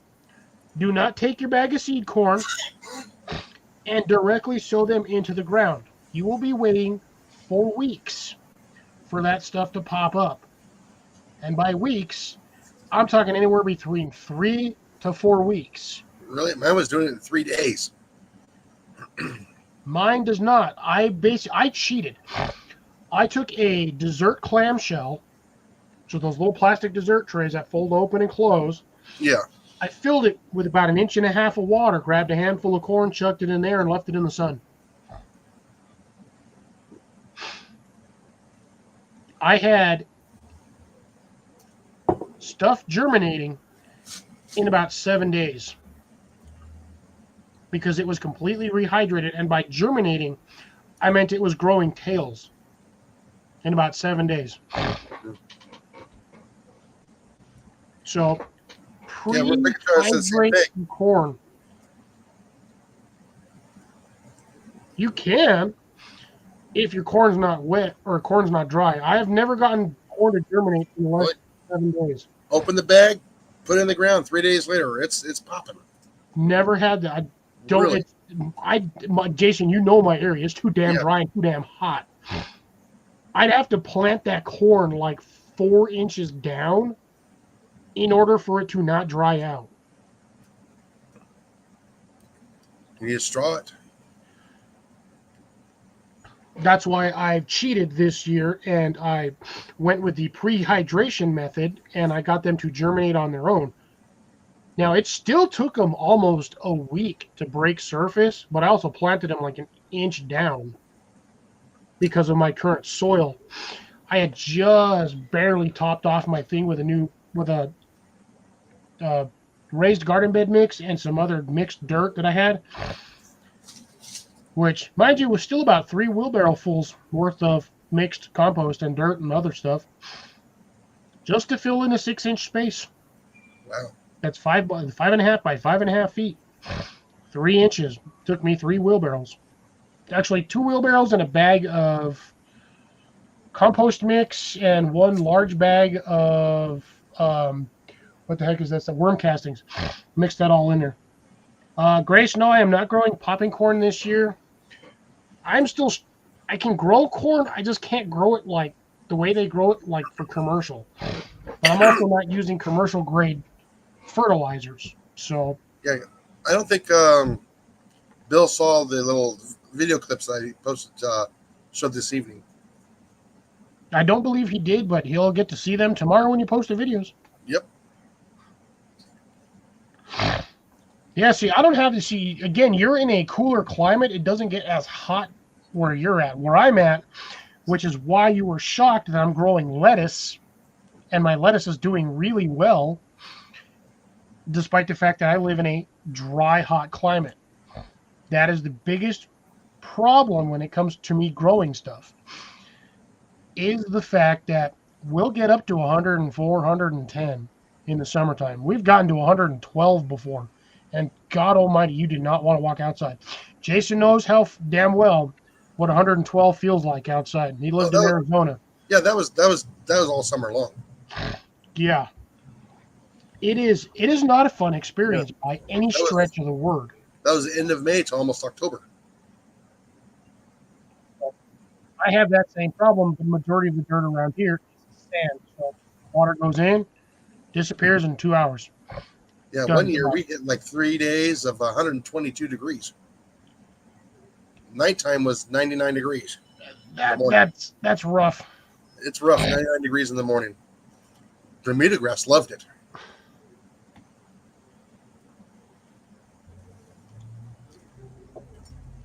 Planted 3 weeks ago. His is 1 foot or so. Kind of just stopped growing, he said. Probably too dry, not enough water, or probably the wrong corn or soil blend. But that's the reason why I have corn planted in like 4 different locations in my property. All in the front yard, mind you, but they're in 4 different planters because I want to see what's going to do what. Yeah, like that first planter I did, it's already full. I saw that. It's about a foot tall on each of those? Oh yeah, I mean it's looking good. I got the marigolds, the gladiolus in there, the white broccoli, cauliflower, and then the kale.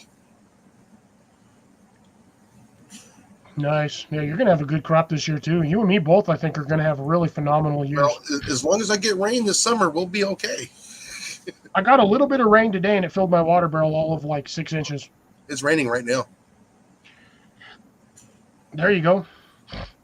Do you have any sort of external water collection, or is that illegal in your city or your county or whatever? I can collect from the creek. Yeah, there you go.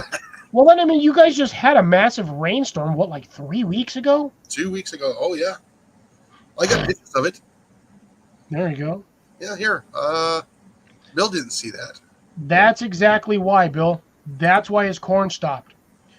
The What? native soil is the worst thing to plant any sort of vegetable or anything that requires high nutrient value, This was April 10th. because there is no nutrients in native soil. It's pretty much depleted. The only thing that'll grow in there are weeds and grass.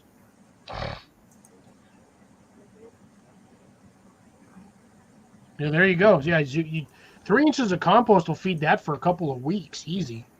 And just every couple of weeks, just add another couple of inches. There we go. There we go. I remember that picture. Oh, yeah. Look how much rain you got like 2 weeks ago. Yeah, this was 7 inches of rain overnight. I need to go and actually, this week I'm going to go down there. I'm going to take pictures of what it normally looks like. Let's see. This is my normal fishing area right here. I'm fishing down. Let me get this paused. I fish down here. And that is usually about 8-9 feet below all that, where the creek runs. Yeah, that stick in the middle, I think he says, is like 6 or 8 feet tall. No, that one's, I think, 36. Inches? Yeah. So 3 feet. But then right when you get right about there, that's where it drops off.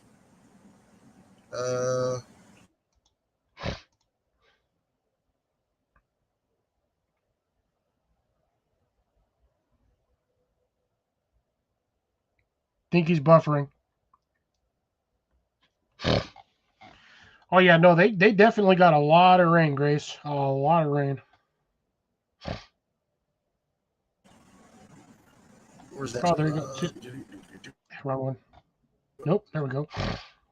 Yeah, see, I tried growing sweet potatoes last year, but I didn't have enough time.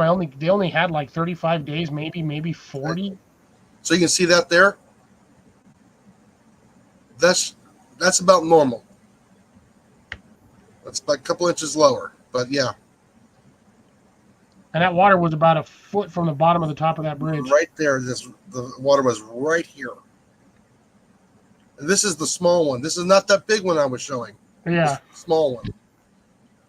But yeah, so I can walk underneath here, and I can reach up, and I cannot touch the top of that. See Bill's comment? I would not be swimming in any of that water down where he's at because he's got Nope. snapping turtles. No, we also got alligators too. Yeah, so you ain't swimming down there unless you want your worm to be snapped off. Yeah. And this is pretty steep right here. I'm sitting at the top, so that water's down there. Like I said, the camera's about even with the road right here, so that tells you how far that water is. Yeah, it looks like about 8-10 feet almost. Mm-hmm. Because those bridges are usually about 10 to 12 feet tall. Yeah, I think that one's 10. I think. Wrong way. So you can see right there where the bridge is right there. All this was underwater about up to here.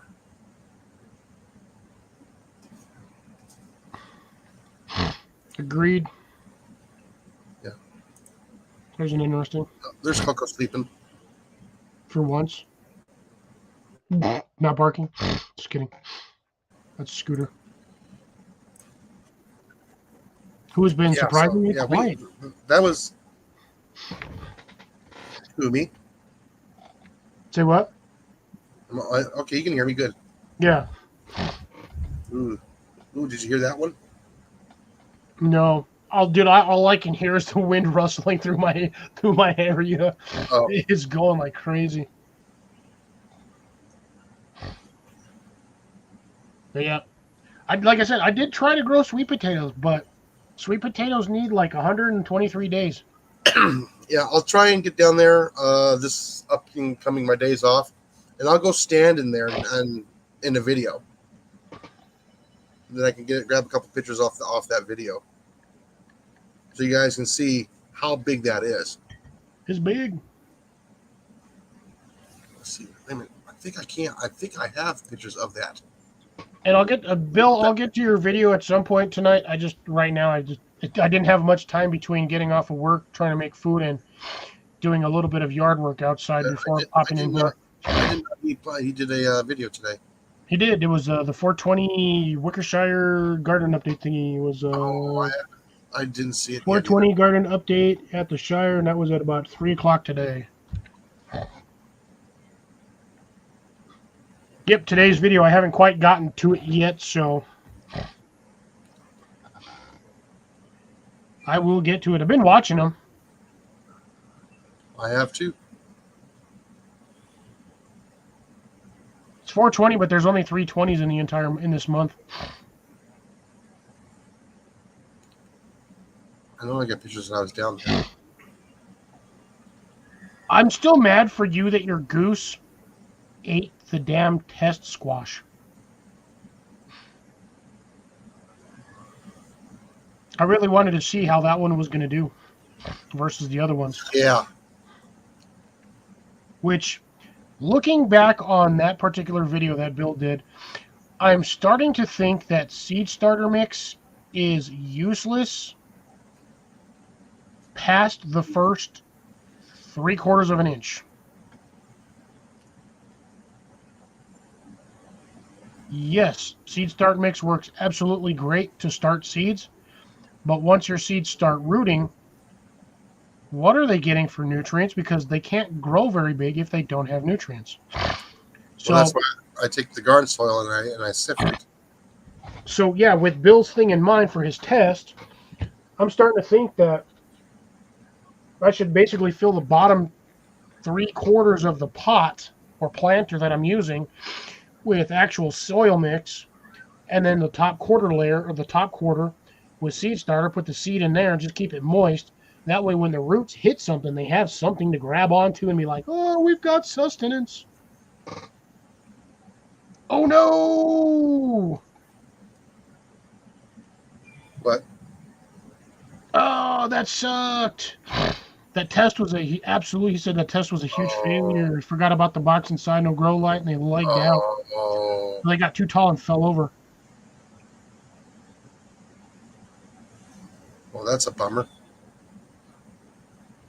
Dude, I didn't know you could eat the leaves off of a sweet potato plant. I didn't know that either.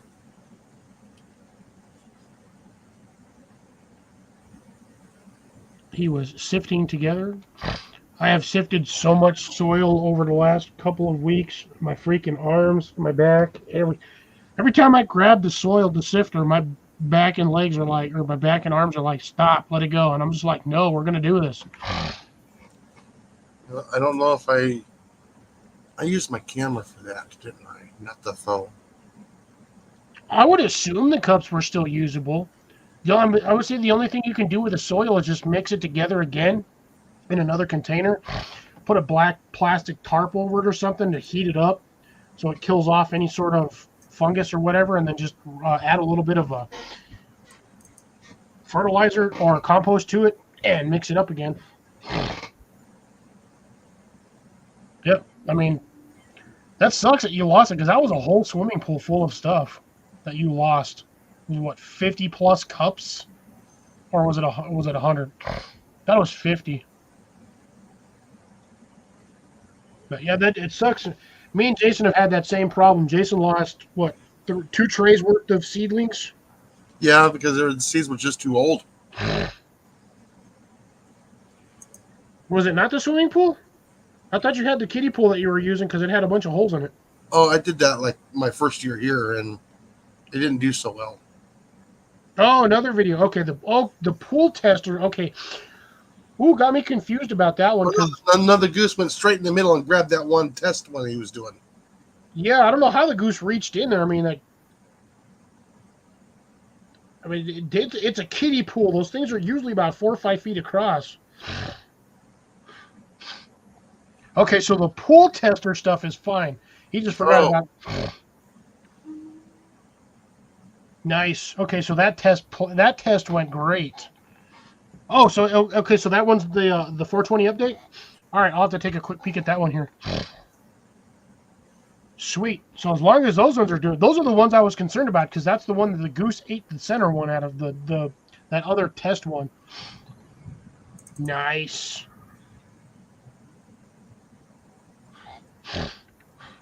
Ah.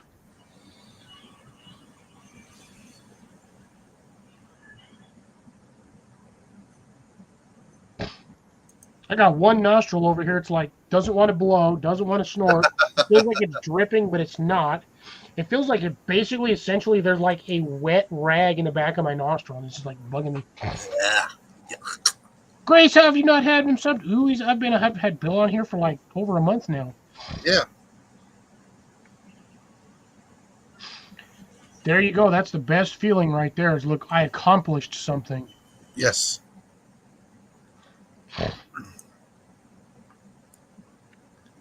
I think it's going to take me too long to find those photos. I'm going to have to just retake them this weekend. Okay, so apparently that's how you do the leaves for the sweet potatoes. Small ones less than the palm of your hand have a heavy spinach cabbage taste. Mm. And then she sautés them. God, that was hard to say. Shit. With garlic and olive oil. And then she says the big one she just uses like grape leaves. But hell yeah, right there, Bill. Yeah, heck yeah. I'll make sure I get that one right after the live is over. Get on that one.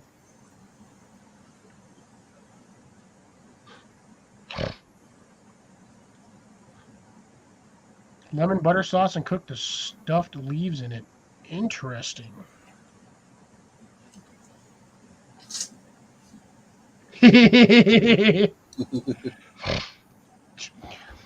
Yeah, I mean, the world is currently having a mental health crisis, but I swear, by the freaking seat of my pants, gardeners have the worst mental health crises. Yeah, we grow plants. We talk to plants. We talk to plants, look at plants. Some of us will sing to our plants. Some of us will massage our plants, which are the weird ones. But we have the biggest health issue, the biggest mental issue we have when it comes as a gardener. I'm not going to grow that many tomatoes this year. Yeah. 45 plants later. Yeah. I'm only going to grow like 8 tomato plants. Go back out there like 2 months later, there's like 60 tomato plants. I did 4 this year. I planted 4. I haven't even planted mine yet. I don't want to, kind of technically. Well, I seeded so many of them, and I was going to take the best ones that were doing growing. And those are the ones I put in the containers. I think the other ones I'm just going to go ahead and just plop them out somewhere. Let the squirrels have them. Pickled grape leaves. CR's cooking something. Yeah. Like I said, I haven't been able to find the lemon cucumbers at work this year. Yeah, I didn't see them at all this season either. I've seen them online, but I'm not going to pay for them online for a pack of seeds and pay $4 for shipping for seeds. Blake, that's a waste of lead spreaders of Freedom seeds. If you're smoking your plants, such a waste of Freedom seeds. Is what? 2 shots to the back of the spine? Yeah. Pow pow.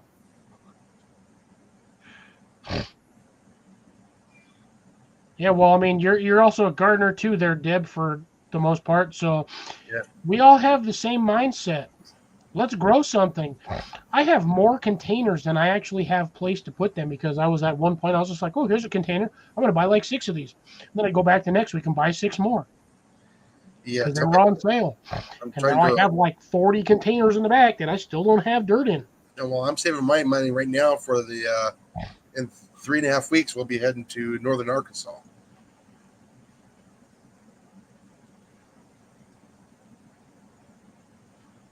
Hi, Nicole. Holy schmoly. Nicole, long time no see. I thought you died. It's good to see you, dear. How you been? Hope work is not too stressful. I'm assuming you're still doing the nursing thing, which is awesome, I hope.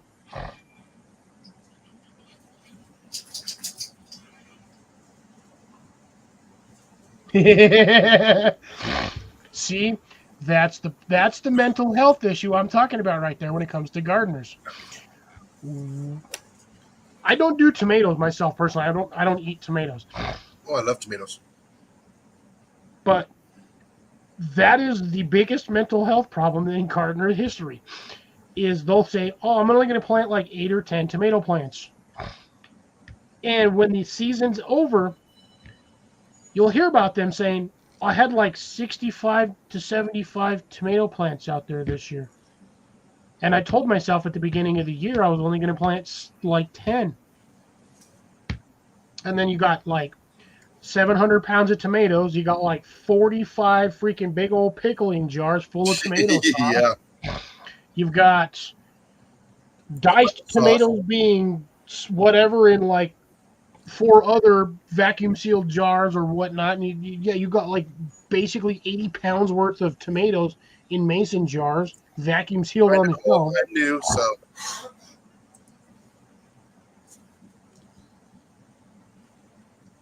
I haven't met Nicole yet.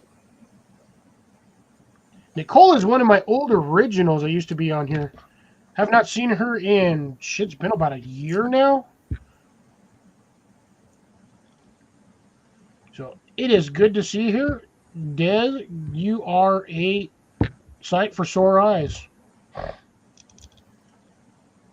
We have missed you. I think I was actually talking about you last week. Wondering where you've been, how you've been doing.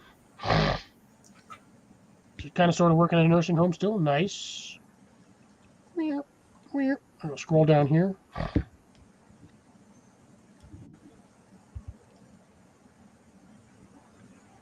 Yeah, Lamb's Quarters, or was it Lamb's Ear, I think is what the other name for it is. Yeah, there you go. There's another original there, Nicole. Missed you as well. We've all missed you. Jason keeps freezing in and out, I think. Maybe, I don't know. Yeah, like I said, we're still rolling through with the thunderstorms right now. All new friends. My channel is surprisingly gotten a little bigger, and I have a lot of new followers, a lot of new people popping in. Yeah, how many are you at now? 555. Oh, so same as last week then. Yeah, haven't gotten much more. I get 1 or 2 here and there, and then they kind of disappear, and then I'll get 1 or 2 here. I would like to hit the 600 mark, but it is going to be what it is going to be.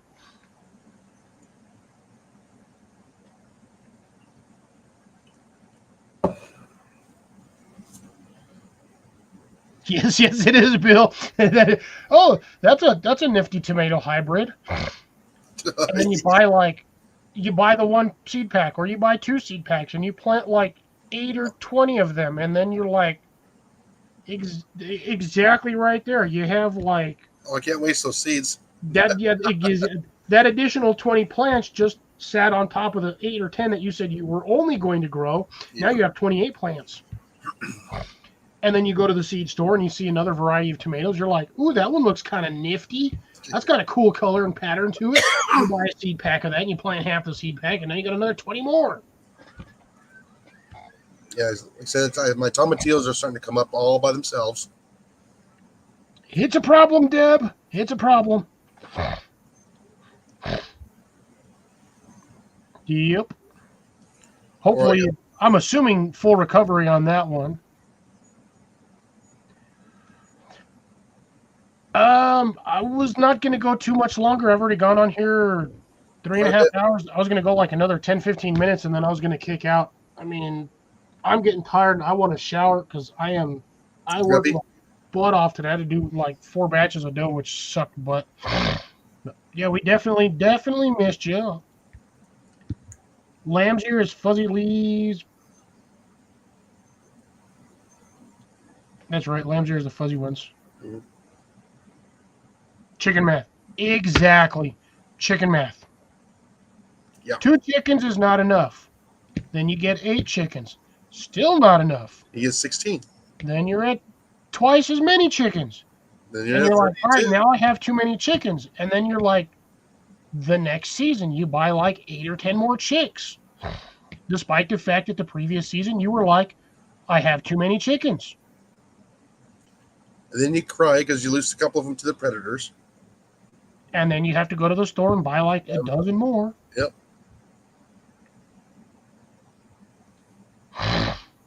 And chicken math.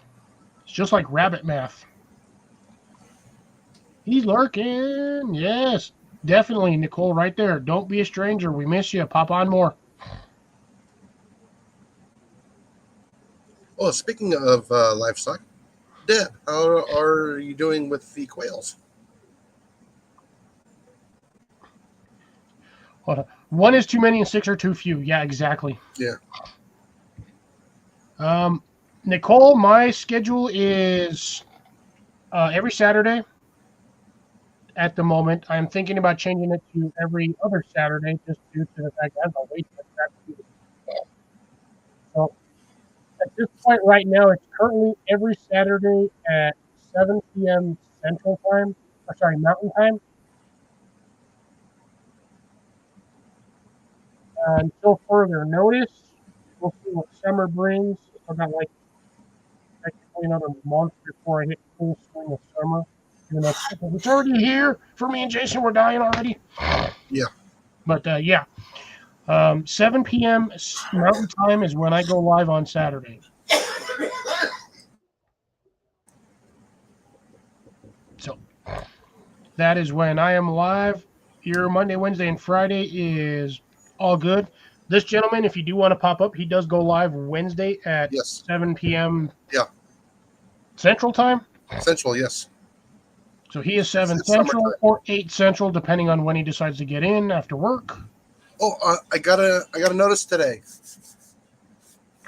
Ooh, is it the one we've been waiting on for the last month? No, the bison days have started as of yesterday. The bison. Ooh. Yeah, they opened the gates so people can go see the bison.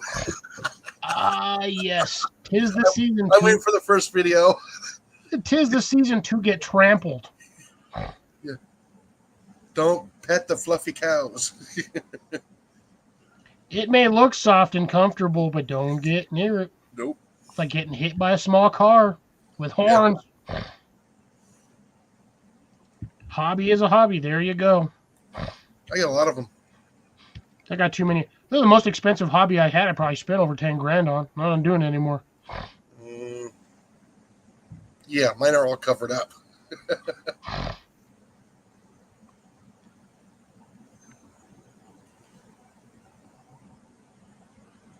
Yes. Yep. That is the gardener's insanity issue. I honestly, if I had more space to grow, I actually would do seed trading in my area.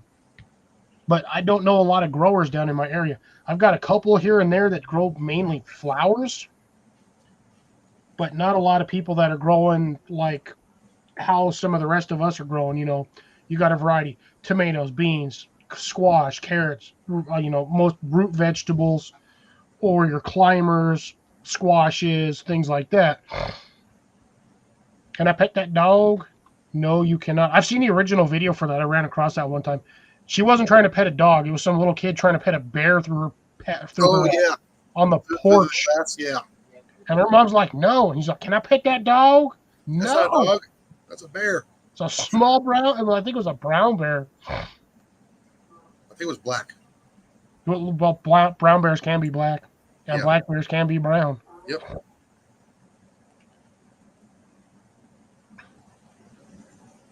No, I really hope they get stomped. I really do.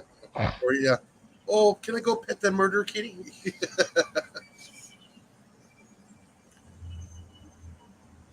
Oh, Jesus.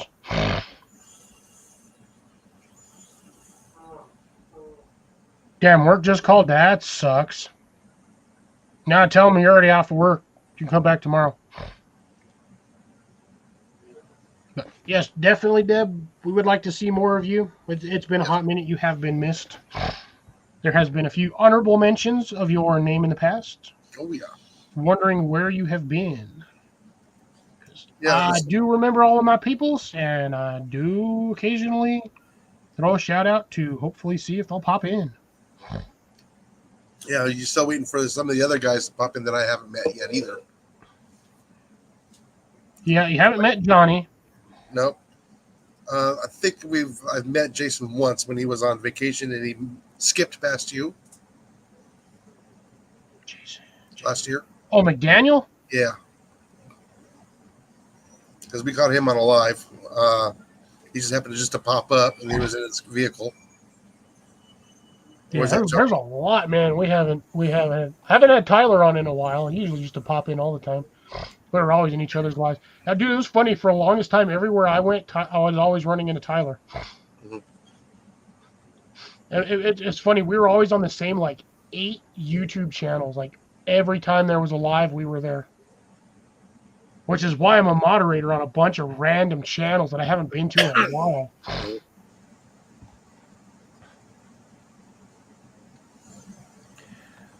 Ooh, I know how that one goes. I agree there. We have missed you, but I do miss all of my original and my old school YouTube friends. I do miss everybody. Have not forgotten nobody. Have forgotten a few people, but because some of them are dicks. Life is life. Life gets in the way, and we've said it numerous times on here on these channels. Your life takes precedence over YouTube. Oh yes. YouTube is just a means of relaxation or an outlet for stress sometimes. But, home life comes first. YouTube is secondary. That's why it's called social media. Yep, and if your social battery runs out and you need a brand new one, well, we'll see you in a couple of months. Oh yeah.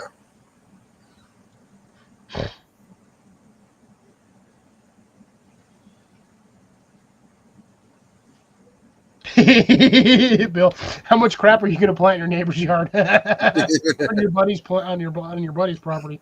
He's going to come back to like a random patch of squash just going everywhere.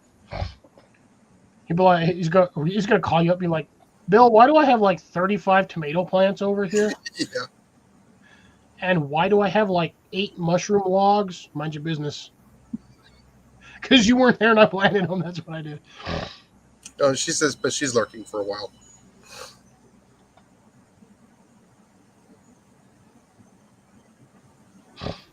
But we definitely think about you. Never forget.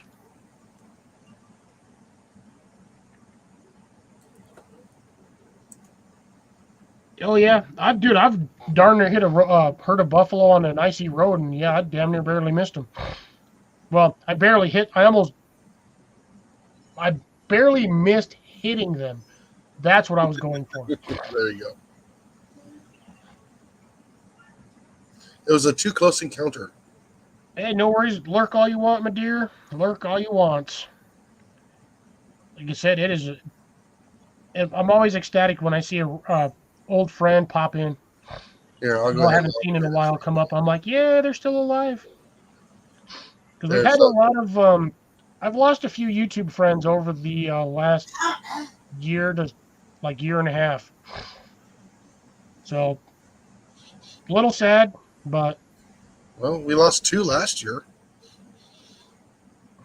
yeah, I think I lost 3 last year actually. With Sean and Steve. Sean, Steve, and there was one. Oh, and then my buddy Sty. Oh, okay. Sty North. Person. Yeah. He passed after a while. Passed in I think it was like June or July of last year. So I've lost a few. Like I said, a few YouTube buddies. They were all up there in age, but Steve's was a shocker. I wasn't expecting that one. Because I think he was younger than I was. Yeah, no, I Yeah. remember he was talking about doing surgery on either like his hip or something, and that was the last I heard of that. And yeah, it is unfortunate. Well, we'll know later on when she's ready to talk. Oosh, ouch. I'm always on the money. Except I don't make any money. But I'm always on the money. Yeah, the government takes it all. It is. Yeah, well, see, okay, so this is toward the comment of planting on his buddy's property. Yeah.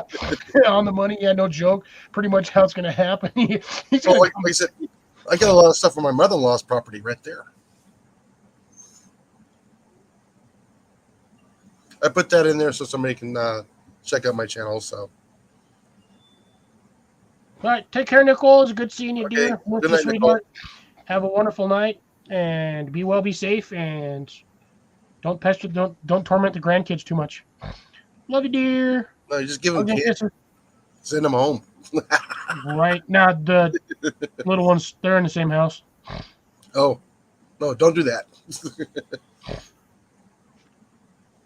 There you go. All right. Have a good one, Nicole. See you later, man.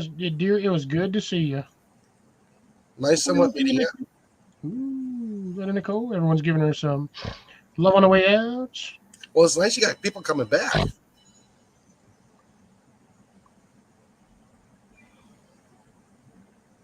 He's going to seed the pickle out of his earth. There you go. Just take a truck full of compost over to his house and mix it into his dirt, and then just start planting random seeds. Yeah. See what happens. Ooh, Bill, I got a better one for you. Throw a whole packet of mint seeds down in an Ooh. area. Yeah. No, And just no. watch the distaste and the hatred grow, because you can't get that shit out of there once it starts.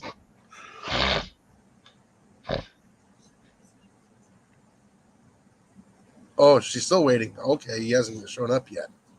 I thought he took. Oh man, that boy He is. hasn't gone to visit yet. He needs to get his priorities straight instead of spending all of his time on stupid ass I know. yard sales.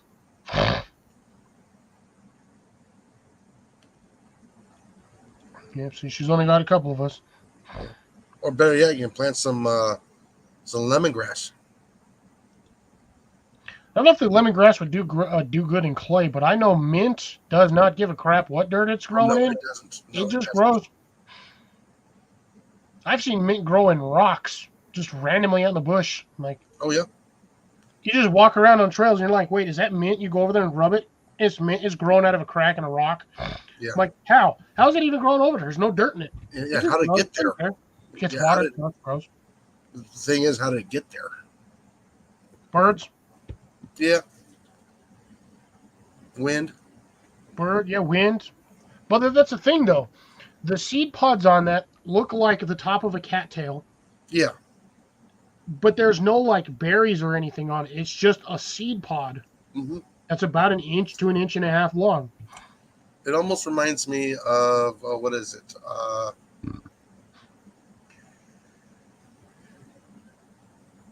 Try to remember it. The some of the house plants will get that long fuzzy tail on them. Oh, yeah, I know what you're talking about. I can't remember the name of the plants, but yeah. Well, I haven't done horticulture in such a long time.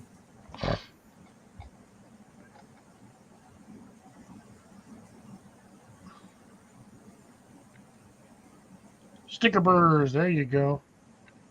Not like No, it looks like a grass, and then the top half of that's like little fuzzy, Yeah, like little fuzzy that's pokers. gonna be the foxtails. Kind of similar, yeah. But Or it wasn't, foxglove? I'm not thinking of the foxtails. I'm thinking of the Foxglove. no, not the foxtails. I'll remember it later on. I have them growing in my yard. They pop up every Like, once in a while. like the coleus. We'll see it like that too. Wait, what?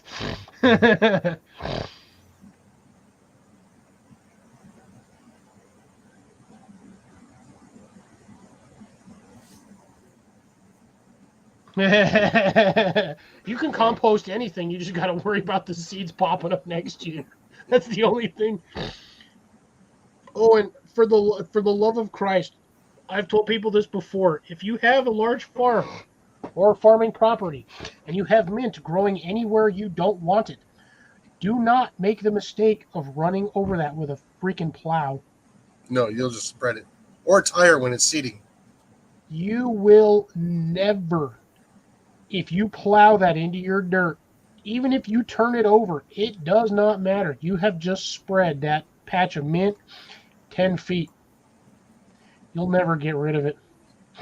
The only way to get rid of mint at that stage is to black tarp it after spraying it with heavily saturated salt water. Boiling salt water? You have to sterilize your soil in order to get rid of mint.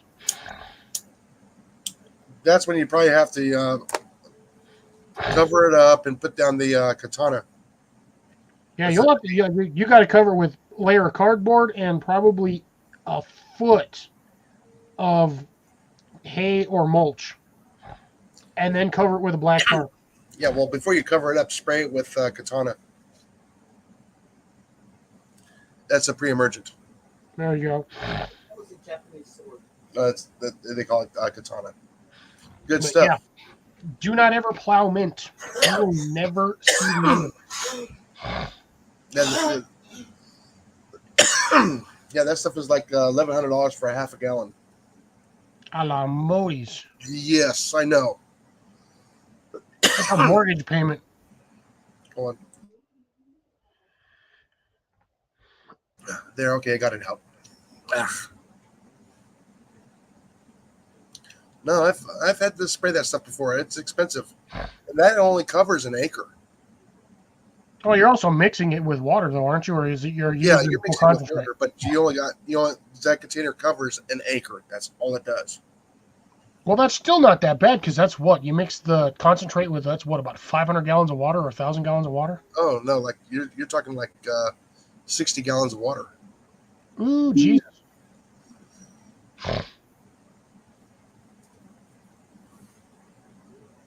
But if I'm putting that stuff down, that's not the only thing I'm putting in there. I'm putting in a couple other stuff. I gotta put in the sticker, and then I would probably throw in some pendulum aqua cap with that, and if there's weeds there, I would probably throw in a post emergent as well. Actually, mushroom. What is that stuff? The stuff for mushrooms. I bet you if you mixed all of that in with mushroom compost or my brain just does not want to process right now. Mushroom rhizomes or whatever the hell they're called, the freaking fungus for mushrooms. You mix that in there and you cover that with about a foot of hay, and yeah, the mushrooms will probably eat the mint. Probably just destroy it. Oh, you got puffballs? I haven't had those since I was a teenager. I haven't seen one of them growing in my yard in a long time. Well, you know what they're also called, right? Death balls. Truffles. White truffles. Thank you, Deb. Mycelium. Here we go, yeah. Mix in mycelium with that. I'm pretty sure the mycelium colonies will actually eat the roots of the mint. Remember, I was having troubles remembering that earlier today. Yeah, and my bread, that's the third time I've forgotten what that word is. Yeah. But I hate to do this, folks. Oh, It 100? is Yep. 11:00 something or other for the rest of y'all. I've been on this thing for 4 hours. What's midnight here? Yeah. I still want to get a little bit more food in me. I did enjoy my spaghetti, but I would like a little bit of something else. I do thank each and every one of you for all joining me. Bill, I wish we could have gotten you up on panel, but the missus says nope. Shaky, shaky finger. He's Still gonna have love to you go either way, outside Sean. and play. He's gonna have to go outside and play next time. Yep, we can sleep. Reminds you of a larger Q-tip? Yeah, there you go. Well, that's essentially what a cattail is. It's just a giant Q-tip. Yeah. Or a glizzy, depending on what you want. But yeah. Filter. Thank you all for joining me. Jason, thanks for popping up on panel. Blake, Grace, Deb, everyone else that is still here. CR. Don't know who else left in here. I got 8 people. I have no idea who the 8 people are. Yeah, neither do I. Appreciate every one of you for joining me for this long, extended 4-hour live, which I wasn't expecting. But you guys are awesome. Do me a favor on that way out. Hit that thumbs up, please. Yes. Show YouTube that you love me. Anyways, folks, catch you all later. This is going to be Fox It Outdoors and Jason. And enjoy your evening. Get outside. Stay safe.